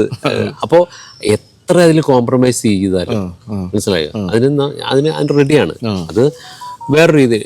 പിന്നെ നമുക്കിപ്പോൾ മറ്റൊരു കാര്യം ചെയ്യുന്നത് നമ്മൾ ബാലിയാണ്. ബാലിക്ക് നമ്മൾ ചെയ്യുന്ന 69,000 രൂപയ്ക്കാണ് ആ ടൂർ ചെയ്യുന്നത്. മനസ്സിലായോ? പിന്നെ ഈ ജോർഡാനുണ്ട്. അത് പ്രത്യേകിച്ച് ഒരുപാട് ഹിറ്റായി. നമ്മുടെ ആടുജീവിതം അവിടെയാണ് അതൊക്കെ വെട്ടറൊക്കെ ആയിട്ട് അതുണ്ട്. പിന്നെ ഇപ്പൊ ഈ ചൈന ഞാൻ നേരത്തെ പറഞ്ഞു. ഇപ്പൊ ഒരു റഷ്യ നമ്മൾ ആഡ് ചെയ്തിട്ടുണ്ട്. റഷ്യക്ക് ജസ്റ്റ് ഈ ഒരാഴ്ചത്തെ ടൂറ് ഈ ഒമാൻ എയർവേസിലാണ് പോകുന്നത്. നമ്മൾ ഈ എയർലൈൻസിൽ കോംപ്രമൈസ് ചെയ്യാറില്ല. അങ്ങനെയുള്ള പരിപാടിയില്ല. അപ്പൊ ഈ ഒമാൻ എയർവേസിൽ ഒരാഴ്ചത്തെ ആ ടൂറ് അവിടുത്തെ ഒരുവിധമുള്ള എല്ലാ കാര്യങ്ങളും അടക്കം 154 ആണ് അത് ചെയ്യുന്നത്. അപ്പൊ സെന്റ് പീറ്റേഴ്സ്ബർഗ്, മോസ്കോയും ഉണ്ട്. സെന്റ് പീറ്റേഴ്സ്ബർഗ് ഉണ്ട്, മോസ്കോ ഉണ്ട്. മനസ്സിലായോ? പിന്നെ ഈ സാപ്സൺ ട്രെയിനും അങ്ങോട്ടും ഇങ്ങോട്ടും. മനസ്സിലായോ? അത് കിട്ടുന്ന സാധനം കേട്ടോ. അത് കണ്ടോണ്ടിരിക്കുന്ന ആർക്കും താല്പര്യം പിടിക്കണേ. 54 ഉള്ളൂ. പിന്നെ ഈ സിംഗപ്പൂർ, മലേഷ്യ ഇപ്പോൾ ഞങ്ങൾ ഈ സോമൻസിൽ നിന്ന് മാറ്റിയിട്ട് ഈ ലോകയാത്രയിലേക്ക് ആക്കി. അപ്പൊ ഈ അതിൽ വിറ്റിരുന്നത് 1,18,900 രൂപയ്ക്കാണ് ഒരാഴ്ചത്തെ ടൂറ് സിംഗപ്പൂർ, മലേഷ്യ.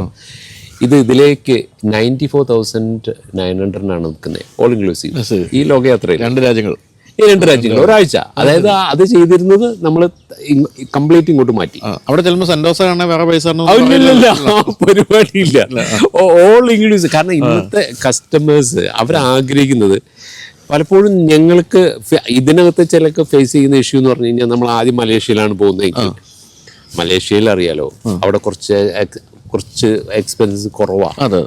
അവരുടെ റിങ്കിറ്റൊക്കെ കമ്പാരിറ്റീവ്ലി ചീപ്പാണല്ലോ. അപ്പൊ ഹോട്ടൽ റൂംസ് ഒക്കെ വലിയ വലുതാണ്. അവിടെ നിന്നായിരിക്കും സിംഗപ്പൂർ വരുന്നത്. സിംഗപ്പൂരാണെങ്കിൽ എത്ര പൈസ കൊടുത്താലും ഇത്രയുള്ളതേ കിട്ടുള്ളൂ. അപ്പൊ അങ്ങനെയുള്ള ഒരു ചെറിയ പിറുപിറുപ്പൊക്കെ അങ്ങനെയൊക്കെ 1-2 പേരിൽ നിന്നല്ലാതെ ഒരു കുഴപ്പമില്ല. ഇതിൽ ഞങ്ങൾ മെയിൻറ്റെയിൻ ചെയ്യുന്നത് സോമൻസിന്റെ ഗ്രൂപ്പ് ചെയ്യുന്ന അതേ DMC തന്നെയാണ് ഈ ലോകയാത്രയുടെ ചെയ്യുന്നത്.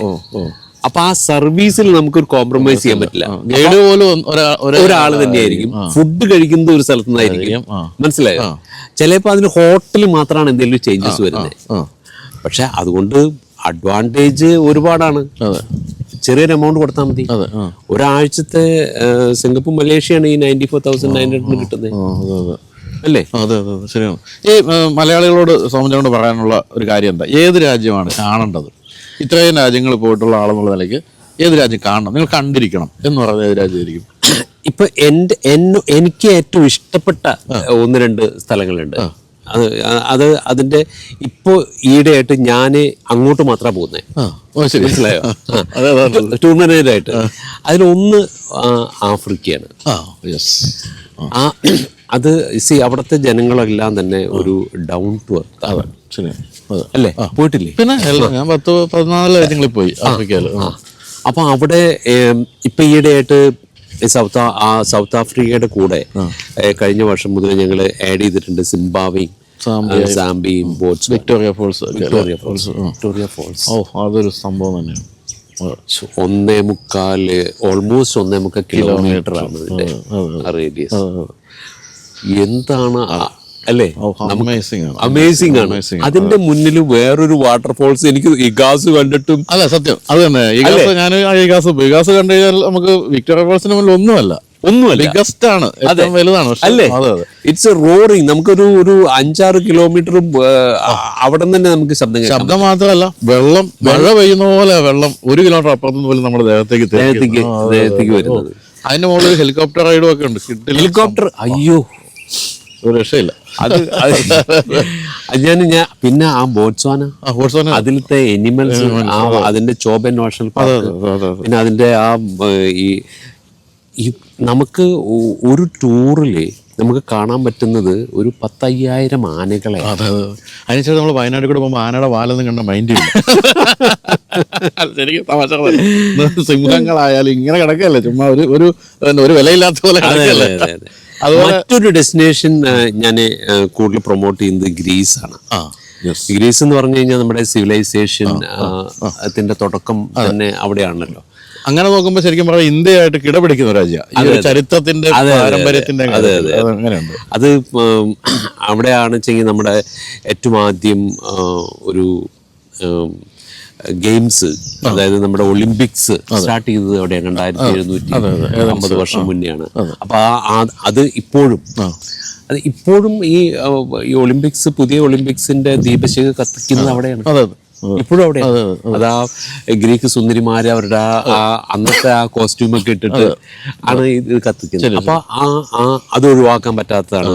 പിന്നെ ഈ നമ്മുടെ ഡൽഹി ഒറക്കിളിന്റെ കഥ പറയുന്ന, പണ്ടൊക്കെ ഈ this place is considered as the naval of earth. ഒരുപാട് പേരാണ് വന്നിരുന്നത് അവരുടെ ഫ്യൂച്ചർ അറിയാൻ വേണ്ടിയിട്ട് അല്ലേ, കപ്പലിലും ഒക്കെ.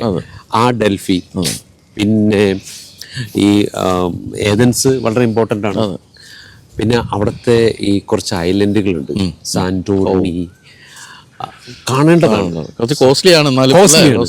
അപ്പൊ ഇതൊക്കെ ഉള്ള ഒരു 10 ദിവസത്തെ ടൂർ എത്ര രൂപ തരും? അത് ലെസ് ദാൻ 3 lakhs ആണ് ഈ നമ്മുടെ ഈ ട്രാവൽ ഫെസ്റ്റിന്റെ. അതെ ഞാൻ പറഞ്ഞല്ലോ, നമുക്ക് ഇപ്പോൾ എൻ്റെ കാഴ്ചപ്പാട്, നമ്മളുടെ ഇപ്പോൾ ആദ്യം ഇത് തുടങ്ങിയ സമയത്ത് 1 സ്റ്റാഫ്, പിന്നെ 2 സ്റ്റാഫ്, അതിന്നിപ്പോൾ 145 സ്റ്റാഫായി. എത്ര ഓഫീസായി? 9 സ്റ്റാഫ് ഓഫീസ്. ഇവരുടെ കാര്യങ്ങളൊക്കെ നടക്കുക. പിന്നെ എന്താ പറയുക, ഈ കറക്റ്റായിട്ട് ഈ ടാക്സ് പേ ചെയ്യുക, GST പേ ചെയ്യുക. ഞങ്ങൾ ഈ 1 രൂപ ക്യാഷ് വാങ്ങില്ല. ആ പരിപാടിയില്ല. അങ്ങനെയൊക്കെ ചെയ്തു കഴിഞ്ഞിട്ട് വെച്ചെങ്കിൽ അത് എവിടെയൊക്കെയോ പോയേനെ. മനസ്സിലായില്ലെങ്കിലും പോയനെ. അപ്പൊ അത് ഞങ്ങളുടെ ഈ ഓഡിറ്റർ ഏതെങ്കിലും ചിലർ വന്നിട്ട് പറയും, ഞാൻ ഇതിന് 50,000 രൂപ ഞാൻ ക്യാഷ് തരാം, അല്ലെങ്കിൽ 1 ലക്ഷം. നോ, മനസ്സിലായി. അപ്പൊ ഞങ്ങൾക്ക് ഈ GST എഴുതുന്ന എല്ലാ വർഷവും അപ്രീഷിയേഷൻ ലെറ്ററൊക്കെ കിട്ടാറുണ്ട്. ഇവിടെ വളരെ കുറച്ച് കമ്പനികളേ ഉള്ളൂ അങ്ങനെ. അപ്പൊ പീസ്ഫുൾ ലൈഫ്. മനസ്സിലായി. നമ്മുടെ ഫോർച്യൂണർ ഡീസലൊക്കെ അടിക്കാന്നുള്ള എനിക്ക് കുറച്ച് പൈസ കിട്ടിയെന്ന് വെക്കുക. പ്രത്യേകിച്ച് ചിലവൊന്നുമില്ല. ഇപ്പൊ നമുക്ക് ഈ എനിക്ക് ശമ്പളമുണ്ട്, ഈ 1.5 ലക്ഷം രൂപയാണ് ഞാൻ ഡ്രോ ചെയ്യുന്നത്. അത് ബാങ്കിൽ പോകുന്നു, അത് അങ്ങനെ തന്നെ കിടക്കുക. പിന്നെ വല്ലപ്പോഴും അതിനൊക്കെ ശമ്പളം വാങ്ങിയത് അവിടെ കാണുമല്ലോ. എല്ലാവരും ഹാപ്പി ആയിട്ടിരിക്കുക. അപ്പൊ ഇനി എന്ത് ഇപ്പൊ ഇത്രയൊക്കെയായി നമ്മൾ ലോകയാത്ര എന്ന് പറയുന്നത് ഏറ്റവും ഇപ്പം എനിക്ക് നേരത്തെ പറഞ്ഞൊരു വാചകം മാറ്റി പറയുന്നത്, അതിൽ മലയാളികളെ ലോകം കാണിച്ച ഒരാളെന്നുള്ളതിനപ്പുറത്തേക്ക് മലയാളികളെ ലോകം കാണിപ്പിക്കുന്ന ഒരാളായി. അതായത് ഈ ഒരു ഇത്ര റേറ്റിലൊക്കെ ഈ ലോകയാത്രയുടെ ഭാഗമായിട്ട് പാക്കേജ് കൊടുക്കുന്നവർക്ക് കാണിപ്പിക്കാൻ തുടങ്ങി വീണ്ടും, അല്ലെ? ഫോഴ്സ് ചെയ്യാണ്, നിങ്ങൾ ഇത്രേ ഉള്ളൂ, നിങ്ങൾ വരൂ എന്ന് പറഞ്ഞ് ഫോഴ്സ് ചെയ്യുന്ന ഇതിലേക്കായി. അത്രയധികം ജനങ്ങളെ പ്രലോഭിപ്പിച്ചുകൊണ്ടിരിക്കുകയാണ് ഇപ്പൊ ഈ റേറ്റ് വെച്ചിട്ട്. ഇനി എന്താണ് അടുത്തൊരു പരിപാടി നമ്മുടെ ഈ ടൂറിന്റെ മേഖലയിൽ? ഈ ടൂറിന്റെ മേഖല എന്ന് പറയുന്നത്, ഇന്നത്തെ ഈ ട്രാവൽ ഇൻഡസ്ട്രി അല്ലെങ്കിൽ ടൂറിസം എന്ന് പറയുന്നത് അത് വളർന്നുകൊണ്ടിരിക്കുകയാണ്. അത് നമ്മളെക്കാൾ മുമ്പ് ഈ ടൂറിസ്റ്റ് ഈ ലോകത്തിന്റെ പല ഭാഗങ്ങളിലുണ്ട്. നമ്മൾ അവസാനമാണ് തുടങ്ങിയത്, മനസ്സിലായോ? നമുക്ക് ഈ യൂറോപ്പ് എന്ന് പറയുന്ന സാധനത്തിനെ നമുക്ക് കാണാൻ ഒരു എന്താ പറയാ, നമുക്കൊരു പ്രൊഡ്യൂസർ വേണമായിരുന്നു. നമ്മുടെ ആ പ്രൊഡ്യൂസറിനെ കുറിച്ച് പറയുകയാണെന്നുവെച്ചെങ്കിൽ എന്താ ഓർമ്മ വരുന്നത്? ഈ ഷാരൂഖും, മനസ്സിലായോ? ചോപ്ര, വിനോദ് ചോപ്ര. അപ്പൊ അദ്ദേഹം ഉണ്ടാക്കിയ ഇമ്പാക്റ്റിലാണ് ഈ നമ്മള് ഈ യൂറോപ്പിൽ തീർച്ചയായിട്ടും, അതായത് മലയാളികളും അത് കണ്ടിട്ടാണ് വരുന്നത്. കാരണം ആ ഫിലിമിലെ ഈ രാജൻ, സിമ്രൻ എന്ന് പറയുന്ന 2 കഥാപാത്രങ്ങൾ ഇപ്പോഴും ജീവിക്കുകയാണ്, മനസ്സിലായോ? അപ്പൊ അതിനകത്ത് ഈ പിന്നീട് ആ ഫിലിമിന്റെ ഹിറ്റായി ദിൽവാലെ ദുൽവാനിയെ ലേ ജായേംഗെ എന്ന ആ ഫിലിമിനെ കുറിച്ചാണ് ഞാൻ പറയുന്നത്. അപ്പോ യാഷ് ചോപ്ര അവിടെ നിന്ന് പിന്നീട് മറ്റ് പല പ്രൊഡ്യൂസേഴ്സും പല ഫിലിംസും ഒക്കെ ഉണ്ടായപ്പോ യൂറോപ്പ് കാണുക എന്നത് ഇതായി. അപ്പൊ യൂറോപ്പിലേക്ക് ഇപ്പൊ ഒരുവിധ ആളുകളൊക്കെ പോയി കഴിഞ്ഞു. ഞാൻ അതിനൊരു അനുബന്ധമായിട്ട് പറയട്ടെ, നമ്മളിപ്പം ടൊമാറ്റോ ഫെസ്റ്റിവലിന് കഴിഞ്ഞ വർഷം പോയപ്പം അവിടെ വന്നിരിക്കുന്നതിൽ 1 ലക്ഷം പേരുണ്ടെങ്കിൽ 90,000 പേരും ഇന്ത്യക്കാരാണ്. അതിന് കാരണം സിന്ദഗി നഹീം ഇല്ലെങ്കിൽ സിനിമയാണ്. അതെ, അതാ ഞാൻ പറഞ്ഞത്. സിനിമ ഒരുപാട് ഇമ്പാക്ട് ഉണ്ടാക്കുന്നുണ്ട്, നമ്മളിൽ ഒരുപാട് ഉണ്ടാക്കും. ഈവൻ ഇവിടുത്തെ നമ്മുടെ മീശപ്പുലിമല എന്ന് പറയുന്ന സ്ഥലം ചാർലി എന്ന് പറയുന്ന സിനിമ കണ്ടപ്പോൾ അതിപ്പോ സൂപ്പർ ഹിറ്റായി. അതൊരു സംഭവം തന്നെയാണ്. അപ്പൊ അങ്ങനെ യൂറോപ്പ് മലയാളികളുടെ ഇഷ്ടപ്പെട്ട ഡെസ്റ്റിനേഷൻ. പക്ഷെ യൂറോപ്പിലേക്ക് വിസ എളുപ്പമാണോ മലയാളികൾക്ക് കിട്ടാൻ? ഇവിടെ അത് പറയുമ്പോഴാണ് എനിക്ക് പെട്ടെന്ന് ഓർമ്മ വരുന്നത്, നമ്മുടെ ഈ ചായക്കട നടത്തിയിരുന്ന അതെ. അപ്പൊ അദ്ദേഹം ഒരു ദിവസം ഞങ്ങളുടെ ഓഫീസിലേക്ക് വരികയാണ്, ഞാനുണ്ടായിരുന്നില്ല. അപ്പോൾ എന്നിട്ട് ഈ 2 പാസ്പോർട്ട് അവിടെ വെച്ചിട്ട് ഞങ്ങൾക്ക് UK പോകണം എന്ന് പറഞ്ഞിട്ട് അങ്ങ് പോവുകയാണ്. അപ്പോൾ തിരിച്ചു വന്നപ്പോൾ എൻ്റെ അടുത്ത് പറഞ്ഞു, ഒരാൾ ഇവിടെ വന്നിരുന്നു, ചെരുപ്പിട്ടിട്ട് മുണ്ടൊക്കെ ഇട്ടിട്ടാണ്, എന്തോ കുഴപ്പമുള്ള പോലെ തോന്നുന്നുണ്ട്. അപ്പോൾ അതുകൊണ്ട് സാറ് വന്നു കഴിഞ്ഞതിന് ശേഷം അത് പാസ്പോർട്ട് തിരിച്ചു കൊടുക്കാം എന്ന് കരുതിയിട്ടിരിക്കുകയാണ്. അന്വേഷിച്ചപ്പോൾ പുള്ളിക്ക് ബാങ്ക് ബാലൻസോ അങ്ങനെയുള്ളതൊന്നും തന്നെ ഇല്ല, ബാങ്ക് അക്കൗണ്ട് തന്നെ ഇല്ല. മനസ്സിലായോ? ഞാൻ അത് വെച്ചിട്ട് ഒരു വർഷം ഒരു ഓൾമോസ്റ്റ് 1 മാസം ഇരുന്നു. തിരിച്ചു കൊടുക്കുകയാണോ വേണ്ടേ? അപ്പൊ തിരിച്ചു കൊടുക്കണം എന്നുള്ള ഒരു ഇതിലേക്ക് എത്തുകയാണ്. പിന്നെ എനിക്ക് തോന്നി അത് നമ്മുടെ ജീവിതം എന്ന് പറയുന്നത് നമുക്ക് തോൽക്കാനുള്ളതല്ലല്ലോ, അല്ലേ? ബോംബെ പഠിപ്പിച്ചതാണ് തന്നെ. എനിക്ക് ആ ഒരു മോർണിംഗ് വാക്കിൽ എനിക്കൊരു ഐഡിയ തോന്നി. ആ ഐഡിയ ഞാൻ അപ്പം തന്നെ ഓഫീസിൽ വന്നിട്ട് ഞാൻ പുള്ളിയോട് വിളിക്കാൻ പറഞ്ഞു. എന്നിട്ട് അദ്ദേഹത്തിനോട് പറഞ്ഞു, ഒരു ലെറ്റർ എഴുത്, ഞാനൊരു ചായക്കട നടത്തുന്ന ആളാണ്, ചായ 3 രൂപയ്ക്കും അതിൻ്റെ ഒരു കടി 3 രൂപയ്ക്കും വിൽക്കുന്ന ആളാണ്, എനിക്ക് ബാങ്ക് അങ്ങനെയുള്ള കാര്യങ്ങളൊന്നുമില്ല, പക്ഷെ എനിക്ക് ആഗ്രഹമുണ്ട് ഇത് കാണാൻ. ആ മലയാളം ഞാൻ ഇംഗ്ലീഷിൽ ട്രാൻസ്ലേറ്റ് ചെയ്തിട്ട് ഞാൻ എംബസിക്ക് ഒരു ലെറ്റർ അയച്ചു. ലെറ്റർ ഉണ്ടാക്കുകയാണ്, ഞങ്ങൾക്ക് സോഷ്യൽ കമ്മിറ്റ്മെൻ്റ് ഉണ്ട്, ആ സോഷ്യൽ കമ്മിറ്റിൻ്റെ ഭാഗമായിട്ട് ഞാൻ ഇങ്ങനൊരു ഫാമിലിയെ പരിചയപ്പെട്ടു, അവരുടെ ആഗ്രഹം ഞാൻ ഫുൾഫിൽ ചെയ്ത് കൊടുക്കാൻ പോവാണ്, ഞാനാണ് അതിൻ്റെ കൂടെ ട്രാവൽ ചെയ്യുന്നത്, ഇവരുടെ എക്സ്പെൻസ് മുഴുവൻ ഞാൻ വഹിക്കും, ഇതാണ് എൻ്റെ ബാങ്ക് സ്റ്റേറ്റ്മെൻറ്റ്, ഇതാണ് എൻ്റെ കമ്പനിയുടെ സ്റ്റേറ്റ്മെൻറ്റ്, ഞാൻ പോയി അവരുടെ ഞാൻ തിരിച്ചു കൊണ്ടുവരും, it's my guarantee. UK visa കിട്ടുകയാണ്. അത് അവരുടെ ഫസ്റ്റ് ട്രാവലാ? ഫസ്റ്റ് ആ ശരി. ഞങ്ങളുടെ ഓഫീസിലെ അതൊരു സെലിബ്രേഷൻ ആയിരുന്നു, മനസ്സിലായോ? പിന്നീട് അദ്ദേഹം യൂറോപ്പിൽ പോകുന്നു. അത് കഴിഞ്ഞതിന് ശേഷം പിന്നീട് പോകുന്നു അമേരിക്ക. മനസ്സിലായോ? ആ അമേരിക്ക. അപ്പോൾ ഓരോ പ്രാവശ്യം ഞാൻ പുള്ളിയെ പുള്ളിയെ ഞാനാ പിക്കപ്പ് ചെയ്യുന്നത്. അതില് ഐ മീൻ വിശ്വസിക്കാൻ പറ്റുമെന്നറിയില്ല. ഞാൻ അവരെ ആയിട്ട് ആ ദേശാഭിമാനി അവിടേക്ക് എത്തിയപ്പോൾ എനിക്കൊരു കോള് കിട്ടുകയാണ്. Mister Soman, are you mister Soman? Yes, I am Amitabh Bachchan. Really?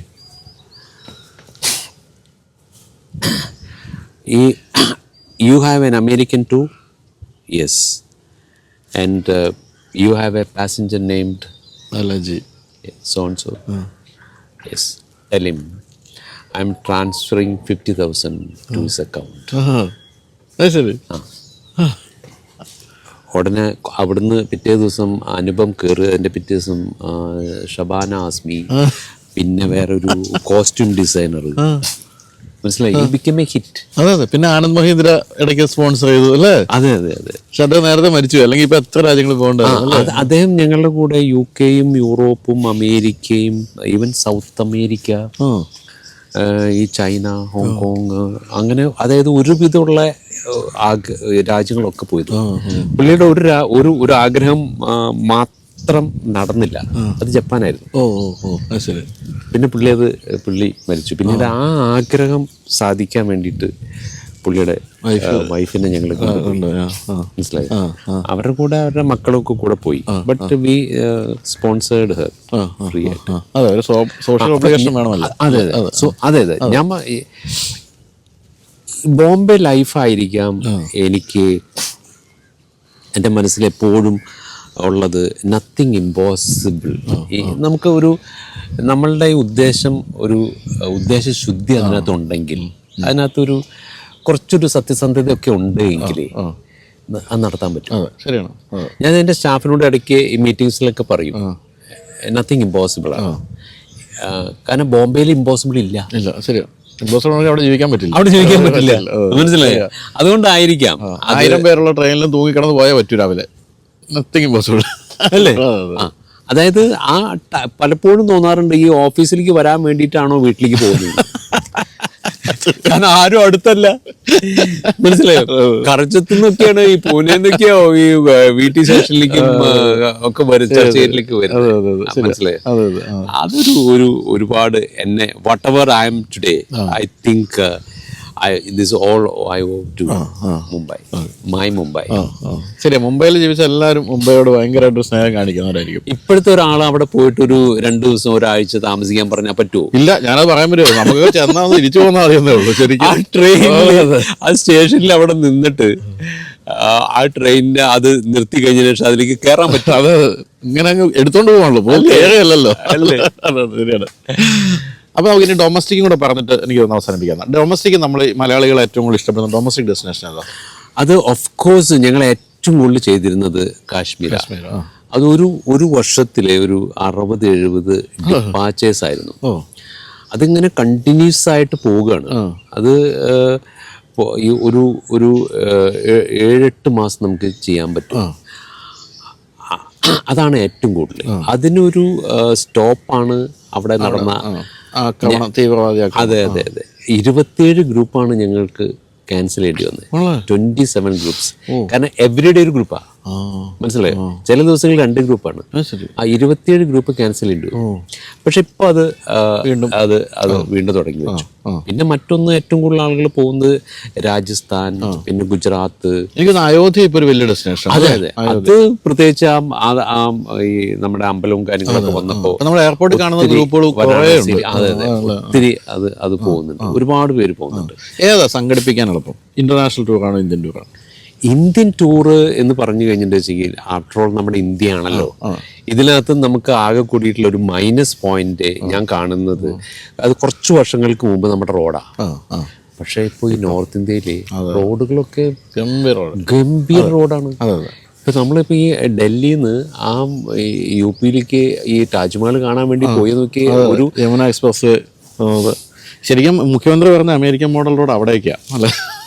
അല്ലേ? ആ. അപ്പോൾ ഈ നമുക്ക് ആദ്യമൊക്കെ ഞാൻ പറഞ്ഞിരുന്നു പലരിടത്തും ഈ യൂറോപ്പിലും സിംഗപ്പൂരും മലേഷ്യയിലൊക്കെ വന്നു കഴിഞ്ഞതിന് ശേഷം ഈ ഇന്ത്യക്കകത്ത് പോകുന്ന സമയത്ത് ആ എക്സ്പെക്ടേഷനിൽ പോകരുത് ഞാൻ പറയാറുണ്ട്. പക്ഷെ ഇപ്പോൾ ഒരുപാട് ചേഞ്ചസ് വന്നു. ഇവിടെ ആകുമ്പോൾ നമുക്ക് ഒരു വിസയുടെ ഇഷ്യൂ ഇല്ല. അതൊരു റിലീഫാണ്. മനസ്സിലായോ? പിന്നെ എന്തെങ്കിലും ഇഷ്യൂ ഉണ്ടെങ്കിലും തിരിച്ചെത്തിക്കാൻ പറ്റും. ഒരാൾ ഒന്ന് വീണാലും. പിന്നെ ഇതിനകത്ത് നമ്മൾ ഇവിടെ ഈ സോമൻസ് കഴിഞ്ഞ കുറേ വർഷങ്ങൾക്ക് മുമ്പ് ഞങ്ങൾ മാത്രമേ ഉള്ളൂ ഇന്ത്യയിൽ തന്നെ ഈ ഇൻഷുറൻസ് കവറേജ് 80 വയസ്സ് വരെ ആക്കിയിട്ടുള്ളത്. അതായത് ഞങ്ങളുടെ കൂടെ ട്രാവൽ ചെയ്യുന്നവർക്ക് 80 വയസ്സ് വരെ ഫ്രീ ഇൻഷുറൻസാണ്. ആക്ച്വലി ഇൻഷുറൻസ് ഒരു 70 വയസ്സ് വരെയാണ് കൊടുക്കുന്നത്. 70 കഴിഞ്ഞ് കഴിഞ്ഞാൽ ഒന്ന് പിടിക്കും. ഞാനിപ്പോ അമ്മയ്ക്ക് 84 അമ്മ കൊണ്ട് ഞാനിപ്പോ US പോയിട്ട് ഭയങ്കര പ്രീമിയം വാങ്ങിച്ചു ഇൻഷുറൻസിന്. അതെ. അപ്പൊ അത് ഒരു ദിവസം ഞാൻ എൻ്റെ ഓഫീസിൽ ഇങ്ങനെ ഇരിക്കുന്ന സമയത്ത് അതിൻ്റെ ഫസ്റ്റ് ഫ്ലോറിലേക്ക് പോകുന്ന സമയത്ത് അവിടെ കുറച്ച് ഒരു സീനിയർ സിറ്റിസൺ ഒരു 4-5 പേര് ഒരു കാര്യം പറയണ്ടായിരുന്നു എന്ന് പറഞ്ഞു. യെസ്, അങ്ങനെ അവരായിട്ട് ഇങ്ങനെ ഇരുന്നു. അതെ, ഞങ്ങളെല്ലാവരും സീനിയർ സിറ്റിസൺ. ഞാൻ 71, പുള്ളി 72, പുള്ളിയുടെ ഭാര്യ 71. ഞങ്ങൾ പലരും 70+. ഞങ്ങൾ 5-10 പേരുണ്ട്.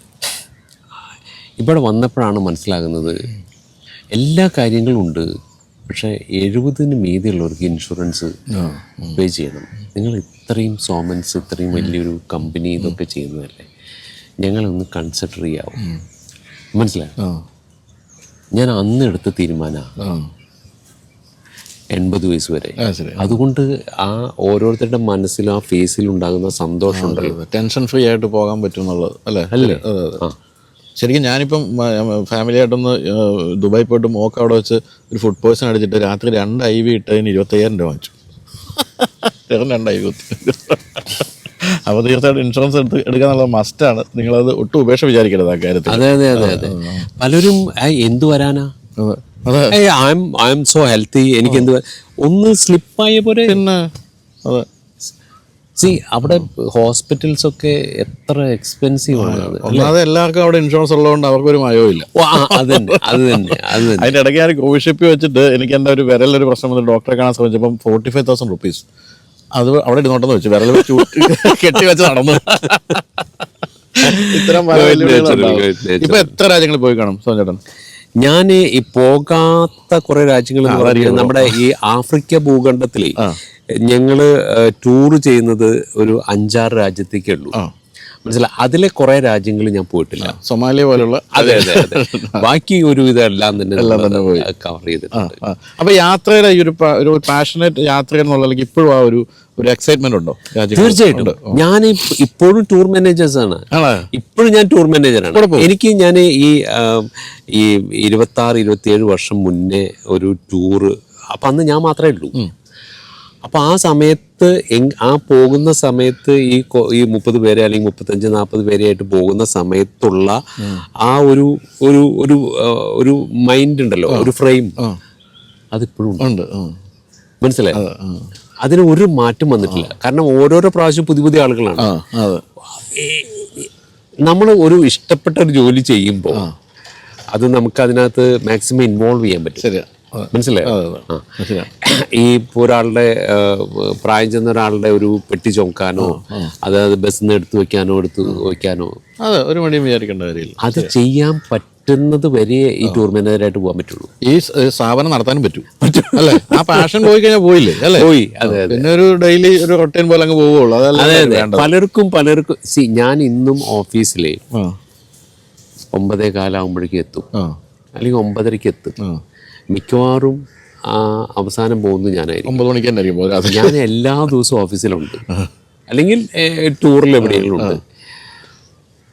എല്ലാവരും ലീവ് എടുക്കും എൻ്റെ ഓഫീസിൽ നിന്ന്. ലീവ് എടുക്കാത്തവരും ആരുമില്ല. ഞാൻ ഇതുവരെ ലീവ് എടുത്തിട്ടില്ല. Thank God. ശരി. ആ പാഷൻ തന്നെയാണ് തീർച്ചയായിട്ടും വേണ്ടത്. അപ്പം ഒരു കാര്യം കൂടെ ചോദിക്കട്ടെ, സോമചേട്ടൻ ഇപ്പം ഒരു ടൂർ ഇടണം എന്ന് ആഗ്രഹിക്കുന്ന ഇതുവരെ പറ്റാതിരിക്കാൻ ചെയ്ത രാജ്യമുണ്ടോ? അങ്ങോട്ട് നടക്കാം. പറ്റാതെ ഇപ്പോൾ ഈ നമുക്ക് ഇപ്പം സൈബീരിയയിലേക്ക് ഞാൻ കുറേ നാളായിട്ട് ഒരു ടൂർ ചെയ്യണം, ഐ മീൻ റഷ്യയിൽ നിന്ന് ആ ഒരു ടൂർ ചെയ്യണം എന്ന് കരുതി. അത് എല്ലാം ഞാൻ എന്നിട്ട് 2 വർഷം മുമ്പ് അത് സെറ്റ് ചെയ്തു. അപ്പോഴാണ് മനസ്സിലാക്കുന്നത് അങ്ങോട്ട് അത് കൂടുതലും റഷ്യയിൽ നിന്ന് പോകുന്നത് ട്രെയിനിലാണ്. 14 ദിവസം അത് ആ ട്രെയിൻ അതിൻ്റെ ഒരു കംഫർട്ട്നെസ് വളരെ ഇമ്പോർട്ടൻ്റ് ആണ്. അപ്പോഴാണ് മനസ്സിലാകുന്നത് അതുവരെ അവർ ഉപയോഗിച്ചിരുന്ന ആ ട്രെയിൻ മാറ്റി എൻ്റെ കംഫർട്ട് ലെവൽ കുറഞ്ഞു. മനസ്സിലായോ? ഇവിടെ 2 വർഷം മുന്നേ ഞാൻ ഒരു വലിയൊരു ലെസൺ ഞാൻ പഠിച്ചത്, ഒരു ഈ ഡൊമസ്റ്റിക് ടൂറ് ഒരു ഗ്രൂപ്പ് ഒരു 38 പേരായിട്ട് പോവുകയാണ്. അവർ ഡൽഹിയിൽ ചെന്നിട്ടാണ് പിന്നെ ബാക്കി ആ ടൂറൊക്കെ സ്റ്റാർട്ട് ചെയ്യുന്നത്. ഈ ഡൽഹിയിൽ ആ ഫ്ലൈറ്റ് ലാൻഡ് ചെയ്യാൻ പറ്റിയില്ല, ഫോഗ് കാരണം. എന്നിട്ട് 3 മണിക്കൂർ കഴിഞ്ഞിട്ടാണ് ഈ ഫ്ലൈറ്റ് തിരിച്ച് ലാൻഡ് ചെയ്തത്. അപ്പോൾ അവരുടെ ഐറ്റിനറി മുഴുവൻ തെറ്റിയല്ലോ, നാച്ചുറലി. അവരുടെ ലഞ്ച് തെറ്റി, പിന്നെ അവരുടെ ഓൺവേർഡ് ട്രെയിൻ പോയി, പിന്നെ പുതിയ ട്രെയിൻ എടുത്തു. ഇവരെല്ലാവരും തിരിച്ചു വന്നിട്ട് അതിലൊരു 5-10 പേര് കൂട്ട് എന്നെ വന്ന് കാണുകയാണ്. എന്നെ വന്ന് കണ്ടിട്ട് പറയാണ്, ഞങ്ങൾ ഇപ്പോൾ ഈ പോയ ടൂറിൽ പോയതാണ്. ശരി, അറിയാം. അത് ഫ്ലൈറ്റ് അവിടെ ലാൻഡ് ചെയ്യാൻ പറ്റിയില്ല, ഞാൻ അറിഞ്ഞു, ഫോഗ് കാരണം.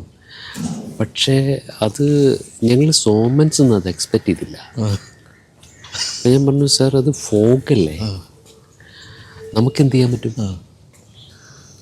പക്ഷേ അത് ഞങ്ങൾ ട്രാവൽ ചെയ്യുന്നത് സോമൻസിലാണല്ലോ, അത് കുറച്ചും കൂടി ഒരു പ്രോപ്പർ പ്ലാനിങ് വേണമായിരുന്നു.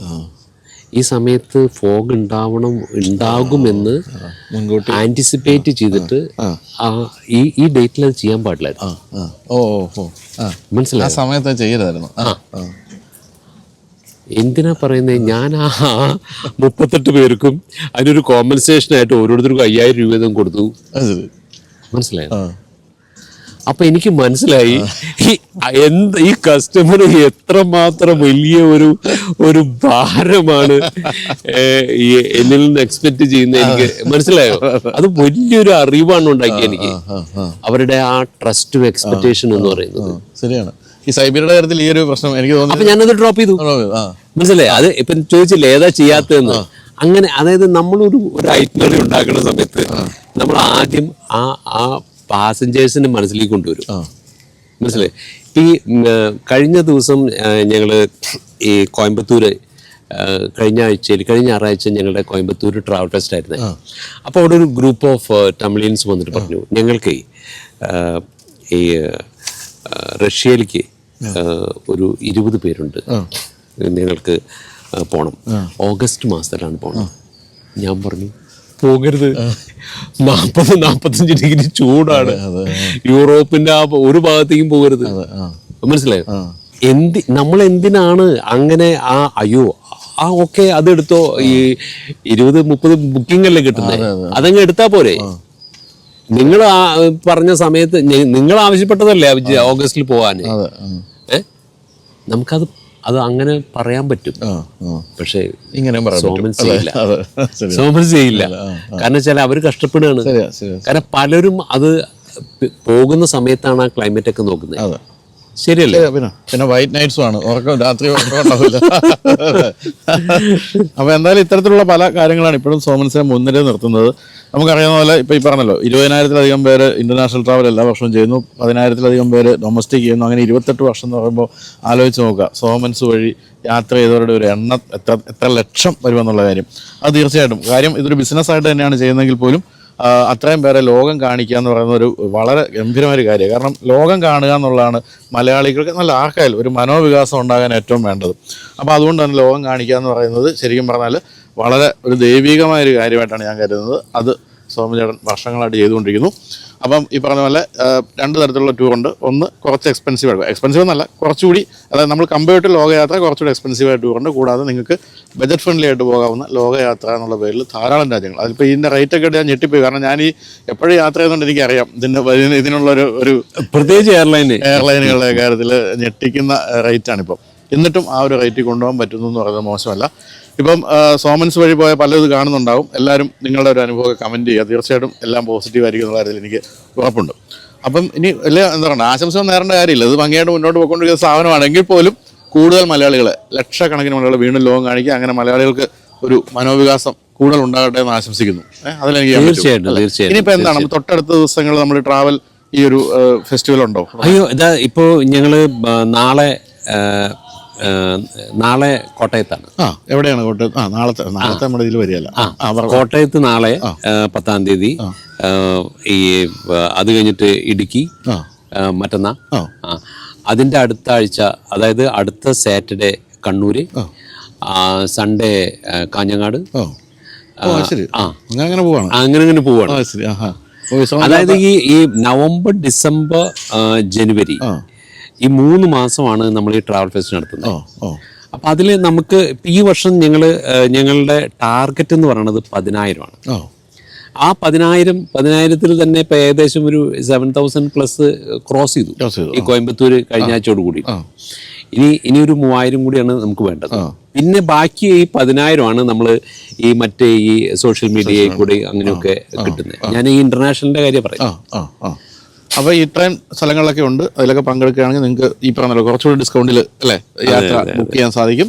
അത് ഒരു ഇയർ ലോങ് യാത്രകളല്ലേ ഇവിടെ നമ്മൾ? അതെ. അതായത് നമ്മൾ 10,000 രൂപ അടയ്ക്കുന്നു. അവർ ആ 2026 ടൂറാണ്. അപ്പൊ അവർക്ക് ഒരു പ്രൈസ് കൊടുത്തു നമ്മൾ. ആ പ്രൈസ് അവർക്ക് ഈ വർഷം മുഴുവനും ബാധകമാണ്.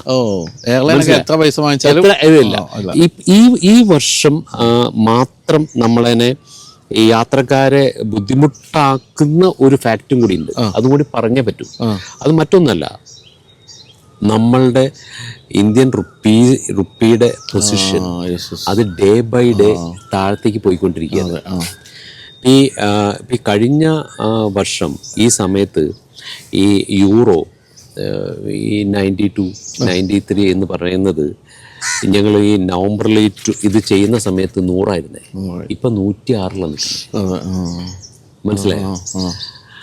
അതുപോലെ തന്നെ നമ്മളെ ബാധിക്കുന്നതാണ് ഈ റാൻഡ്, സൗത്ത് ആഫ്രിക്ക റാൻഡ്. 4 മാസം മുന്നേ 4.72 എന്നത് ഈ നവംബറിൽ 5 രൂപ 10 പൈസയായിരുന്നു. ഇപ്പോൾ അത് 5 രൂപ 50 പൈസയാണ്. ഇന്ത്യൻ അതുകൊണ്ടോ ഞാൻ ഇതെല്ലാവരും ബാധിക്കുന്ന കാര്യമാണ്. പക്ഷേ ഈ ഫ്ലക്ച്വേഷൻ ഒന്നും നമ്മളെ ബാധിക്കില്ല ഇപ്പൊ ബുക്ക് ചെയ്താൽ. അതാണ് അതിനകത്തൊരു മെയിൻ ആയിട്ടുള്ള കാര്യം. അപ്പൊ എന്തായാലും ഇനിയും നിങ്ങൾക്ക് സംശയങ്ങളൊക്കെ ബാക്കിയുണ്ടാവും. അതിൽ ടൂറിനെ പറ്റി അറിയാനൊക്കെ ഞാൻ നമ്പർ കൊടുക്കുന്നുണ്ട് സോമൻസിന്റെ. വിളിച്ചു ചോദിക്കുക. തീർച്ചയായിട്ടും ഒരു ട്രസ്റ്റഡ് ട്രാവൽ ഏജന്റ് തന്നെയാണ്. 28 വർഷം അല്ലെങ്കിൽ നിലനിൽക്കാൻ പറ്റും. അതായത് കേരളത്തിൽ 28 വർഷം കണക്ക് ചെറിയ കാര്യമല്ല എന്നുള്ളതുകൊണ്ട് അത് ആലോചിച്ച് നിങ്ങൾക്ക് അറിയാൻ പറ്റും എത്രത്തോളം ട്രസ്റ്റഡ് ബ്രാൻഡ് എന്നുള്ളത്. കൂടാതെ സ്റ്റഡി അബ്രോഡ് അടക്കമുള്ള കാര്യങ്ങളെല്ലാം സോമൻസ് നടത്തുന്നുണ്ട്. അപ്പോൾ എല്ലാ കാര്യങ്ങളും വിശദമായിട്ട് വിളിച്ചു ചോദിക്കാൻ നമ്പരൊക്കെ ഉണ്ടാവും. സോമൻ ചേട്ടൻ അവിടെ തന്നെ കാണും അല്ലേ? എന്തെങ്കിലും ആവശ്യമുണ്ടെങ്കിൽ മുഖം നോക്കി വെച്ചോ, അവിടെ കാണുകയും ചെയ്യാം. ഇനി നമുക്ക് എന്തെങ്കിലും പറയാനുണ്ടോ സോമൻ ചേട്ടാ? ഇല്ല, ഒന്നും പറയാനില്ല. നമ്മൾ ഈ ഒരു പാസഞ്ചറിൻ്റെ അടുത്ത് എനിക്ക് പറയാനുള്ളത് എന്താണെന്ന് വെച്ചാൽ, നമ്മൾ ഒരു ടൂറ്, അതിപ്പോൾ ഏത് ടൂറായാലും ശരി ഒരുപാട് പേര് ചെയ്യുന്നുണ്ട്. മുമ്പ് ആരും ഉണ്ടായിരുന്നില്ല, ഇപ്പോൾ ഒരുപാട് പേരുണ്ട്. നമുക്ക് മുട്ടി നടക്കാൻ പറ്റുന്നില്ല. അതിൽ എല്ലാവരും സോഷ്യൽ മീഡിയയിലും ഉണ്ട്. പക്ഷെ അത് ഒരു ടൂർ ബുക്ക് ചെയ്യുന്നതിന് മുമ്പ് അതൊന്ന് പഠിക്കുക. അതിൻ്റെ എയർലൈൻ ഏതാണ്, ആ എയർലൈനിൽ അതിനകത്ത് ലഗേജ് ഉണ്ടോ, അതിനകത്ത് അവരുടെ എല്ലാ മീൽസും ഉണ്ടോ, എല്ലാ സൈറ്റ് സീയിങ് ഉണ്ടോ, ഹോട്ടൽ ഏത്, ഇത്രയും കാര്യങ്ങൾ മനസ്സിലാക്കിയതിന് ശേഷം ബുക്ക് ചെയ്യുക. അല്ലാതെ അതിൻ്റെ ഒരു റേറ്റ് മാത്രം നോക്കിയിട്ട് അത് ചെയ്യരുത്. ഇതാണ് എനിക്കൊരു ഞാനിപ്പോൾ അസർബൈജാനെ വെച്ചിരിക്കും അങ്ങനെ അനുഭവം ഉണ്ടായി. അസർബൈജാൻ വെച്ചാൽ ഒരു ഗ്രൂപ്പ് ഓഫ് ആൾക്കാർ കോഴിക്കോട് ഒരു ഏജൻസി വഴി വന്നതാണ്. അവരെൻ്റെ അടുത്ത് വന്നിട്ട് പറഞ്ഞു, ചേട്ടാ ഞങ്ങളൊരു 10 സ്ഥലത്ത് റേറ്റ് അന്വേഷിച്ചിട്ട് ഏറ്റവും കുറവ് കാണിച്ച് കോഴിക്കോട് ഏജൻസിയാണ്. പൊന്നേട്ടാ ആഹാരവും ഗുണമില്ല, കിടക്കാൻ തന്ന സ്ഥലവും മോശം, ഞങ്ങൾ വഴക്കുണ്ടായിക്കൊണ്ടിരിക്കും. അവൻ എന്ത് വഴക്കുണ്ടാക്കാൻ, കാരണം ഈ റേറ്റിൽ നിങ്ങളിത് വാങ്ങിച്ചുള്ളൂ, അപ്പോൾ ഇതെല്ലാം എക്സ്പെക്ട് ചെയ്യാവുള്ളൂ എന്ന് ചോദിച്ചു. അപ്പോൾ അത്തരം കാര്യങ്ങൾ കാര്യമായിട്ട് ശ്രദ്ധിക്കാനുണ്ട്. ഹോട്ടൽസ് ഈ പറഞ്ഞ സൈറ്റ് സീയിങ് ചില സ്ഥലത്ത് ചെല്ലുമ്പോഴത്തേക്ക് അതില്ല കേട്ടോ, ഈഫൽ ടവറിന് മുന്നേ അതിൽ ഇത് നമുക്ക് ഇല്ല കേട്ടോ എന്ന് പറയുന്ന ഒരു അവസ്ഥ ഉണ്ടാകരുത്. അത്തരം എല്ലാ കാര്യങ്ങളും വിശദമായിട്ട് പരിശോധിച്ചിട്ട് നിങ്ങളൊരു ടൂർ. നമ്മൾ ഈ ടൂർ പോകുന്നത് ഇപ്പം ചിലവർ ഒരുപാട് സാമ്പത്തികമായിട്ട് വളരെ നല്ല പൊസിഷനിലായിരിക്കാം. ചിലപ്പോൾ വക്കീലായിരിക്കാം, ജഡ്ജായിരിക്കാം, അല്ലെങ്കിൽ വലിയൊരു ബിസിനസ്മാൻ ആയിരിക്കാം. ഒരു ടൂറിൽ ജോയിൻ ചെയ്ത് കഴിഞ്ഞാലേ അത് സഫർ ചെയ്യേ പറ്റൂ. സത്യം. അല്ലെങ്കിൽ അവരുടെ മുന്നിലുള്ള ഓപ്ഷൻ അത് വേണ്ടാന്ന് വെച്ചിട്ട് ഒരു ടിക്കറ്റ് എടുത്തിട്ട് തിരിച്ചു വരാന്നുള്ളൂ. അതെ, ശരിയാ. ഒരു രക്ഷയില്ല. പിന്നെ നമുക്ക് 195 രാജ്യമുണ്ട്. അപ്പോൾ ഒരു സ്ഥലത്തേക്ക് ആ ലൈഫിൽ ഒറ്റ പ്രാവശ്യം പോയാൽ മതിയല്ലോ ഒരു രാജ്യത്തേക്ക്, അല്ലേ? Because next time you go to, പോകുന്നത് ഭംഗിയായിട്ട് കാണുക, ഭംഗിയായിട്ട് താമസിക്കാനുള്ള സ്ഥലങ്ങൾ കിട്ടുക, അതെല്ലാം. കാരണം നമ്മളിപ്പോൾ അത്യാവശ്യം ഒരു നല്ല പ്രൊഫൈലുള്ള ആളാണെങ്കിൽ നമ്മുടെ വീട്ടിൽ ജീവിക്കുന്നത് നല്ല രീതിയിലായിരിക്കും. അതെ. അത് തന്നെ നമുക്ക് യാത്രകളും കിട്ടിയില്ല, നമ്മൾ ആകെ അസ്വസ്ഥരായി പോകും. അല്ലാതെ യാത്ര എൻജോയ് ചെയ്യാനേ പറ്റിയല്ല. അതെ. ഇതൊരു ഡ്രീമാണ്, നമ്മുടെ ഡ്രീമാണ് നമ്മൾ ഫുൾഫിൽ ചെയ്യാൻ പോകുന്നത്. അതെ, ശരിയാണ്. അപ്പം അത്തരം കാര്യങ്ങളെല്ലാം സോമൻസ് ഏറ്റിട്ടുണ്ട്. നിങ്ങൾ തീർച്ചയായിട്ടും സോമൻസ് വഴി ധൈര്യമായിട്ട് യാത്ര ചെയ്യുക. അപ്പം നമ്മൾ ഒരുമിച്ചൊരു യാത്ര ചെയ്യുന്നതായിരിക്കും തീർച്ചയായിട്ടും, ഉള്ളൊരു യാത്രയിൽ. യെസ്. അപ്പോൾ thank you so much. Thank you very much. Thank you.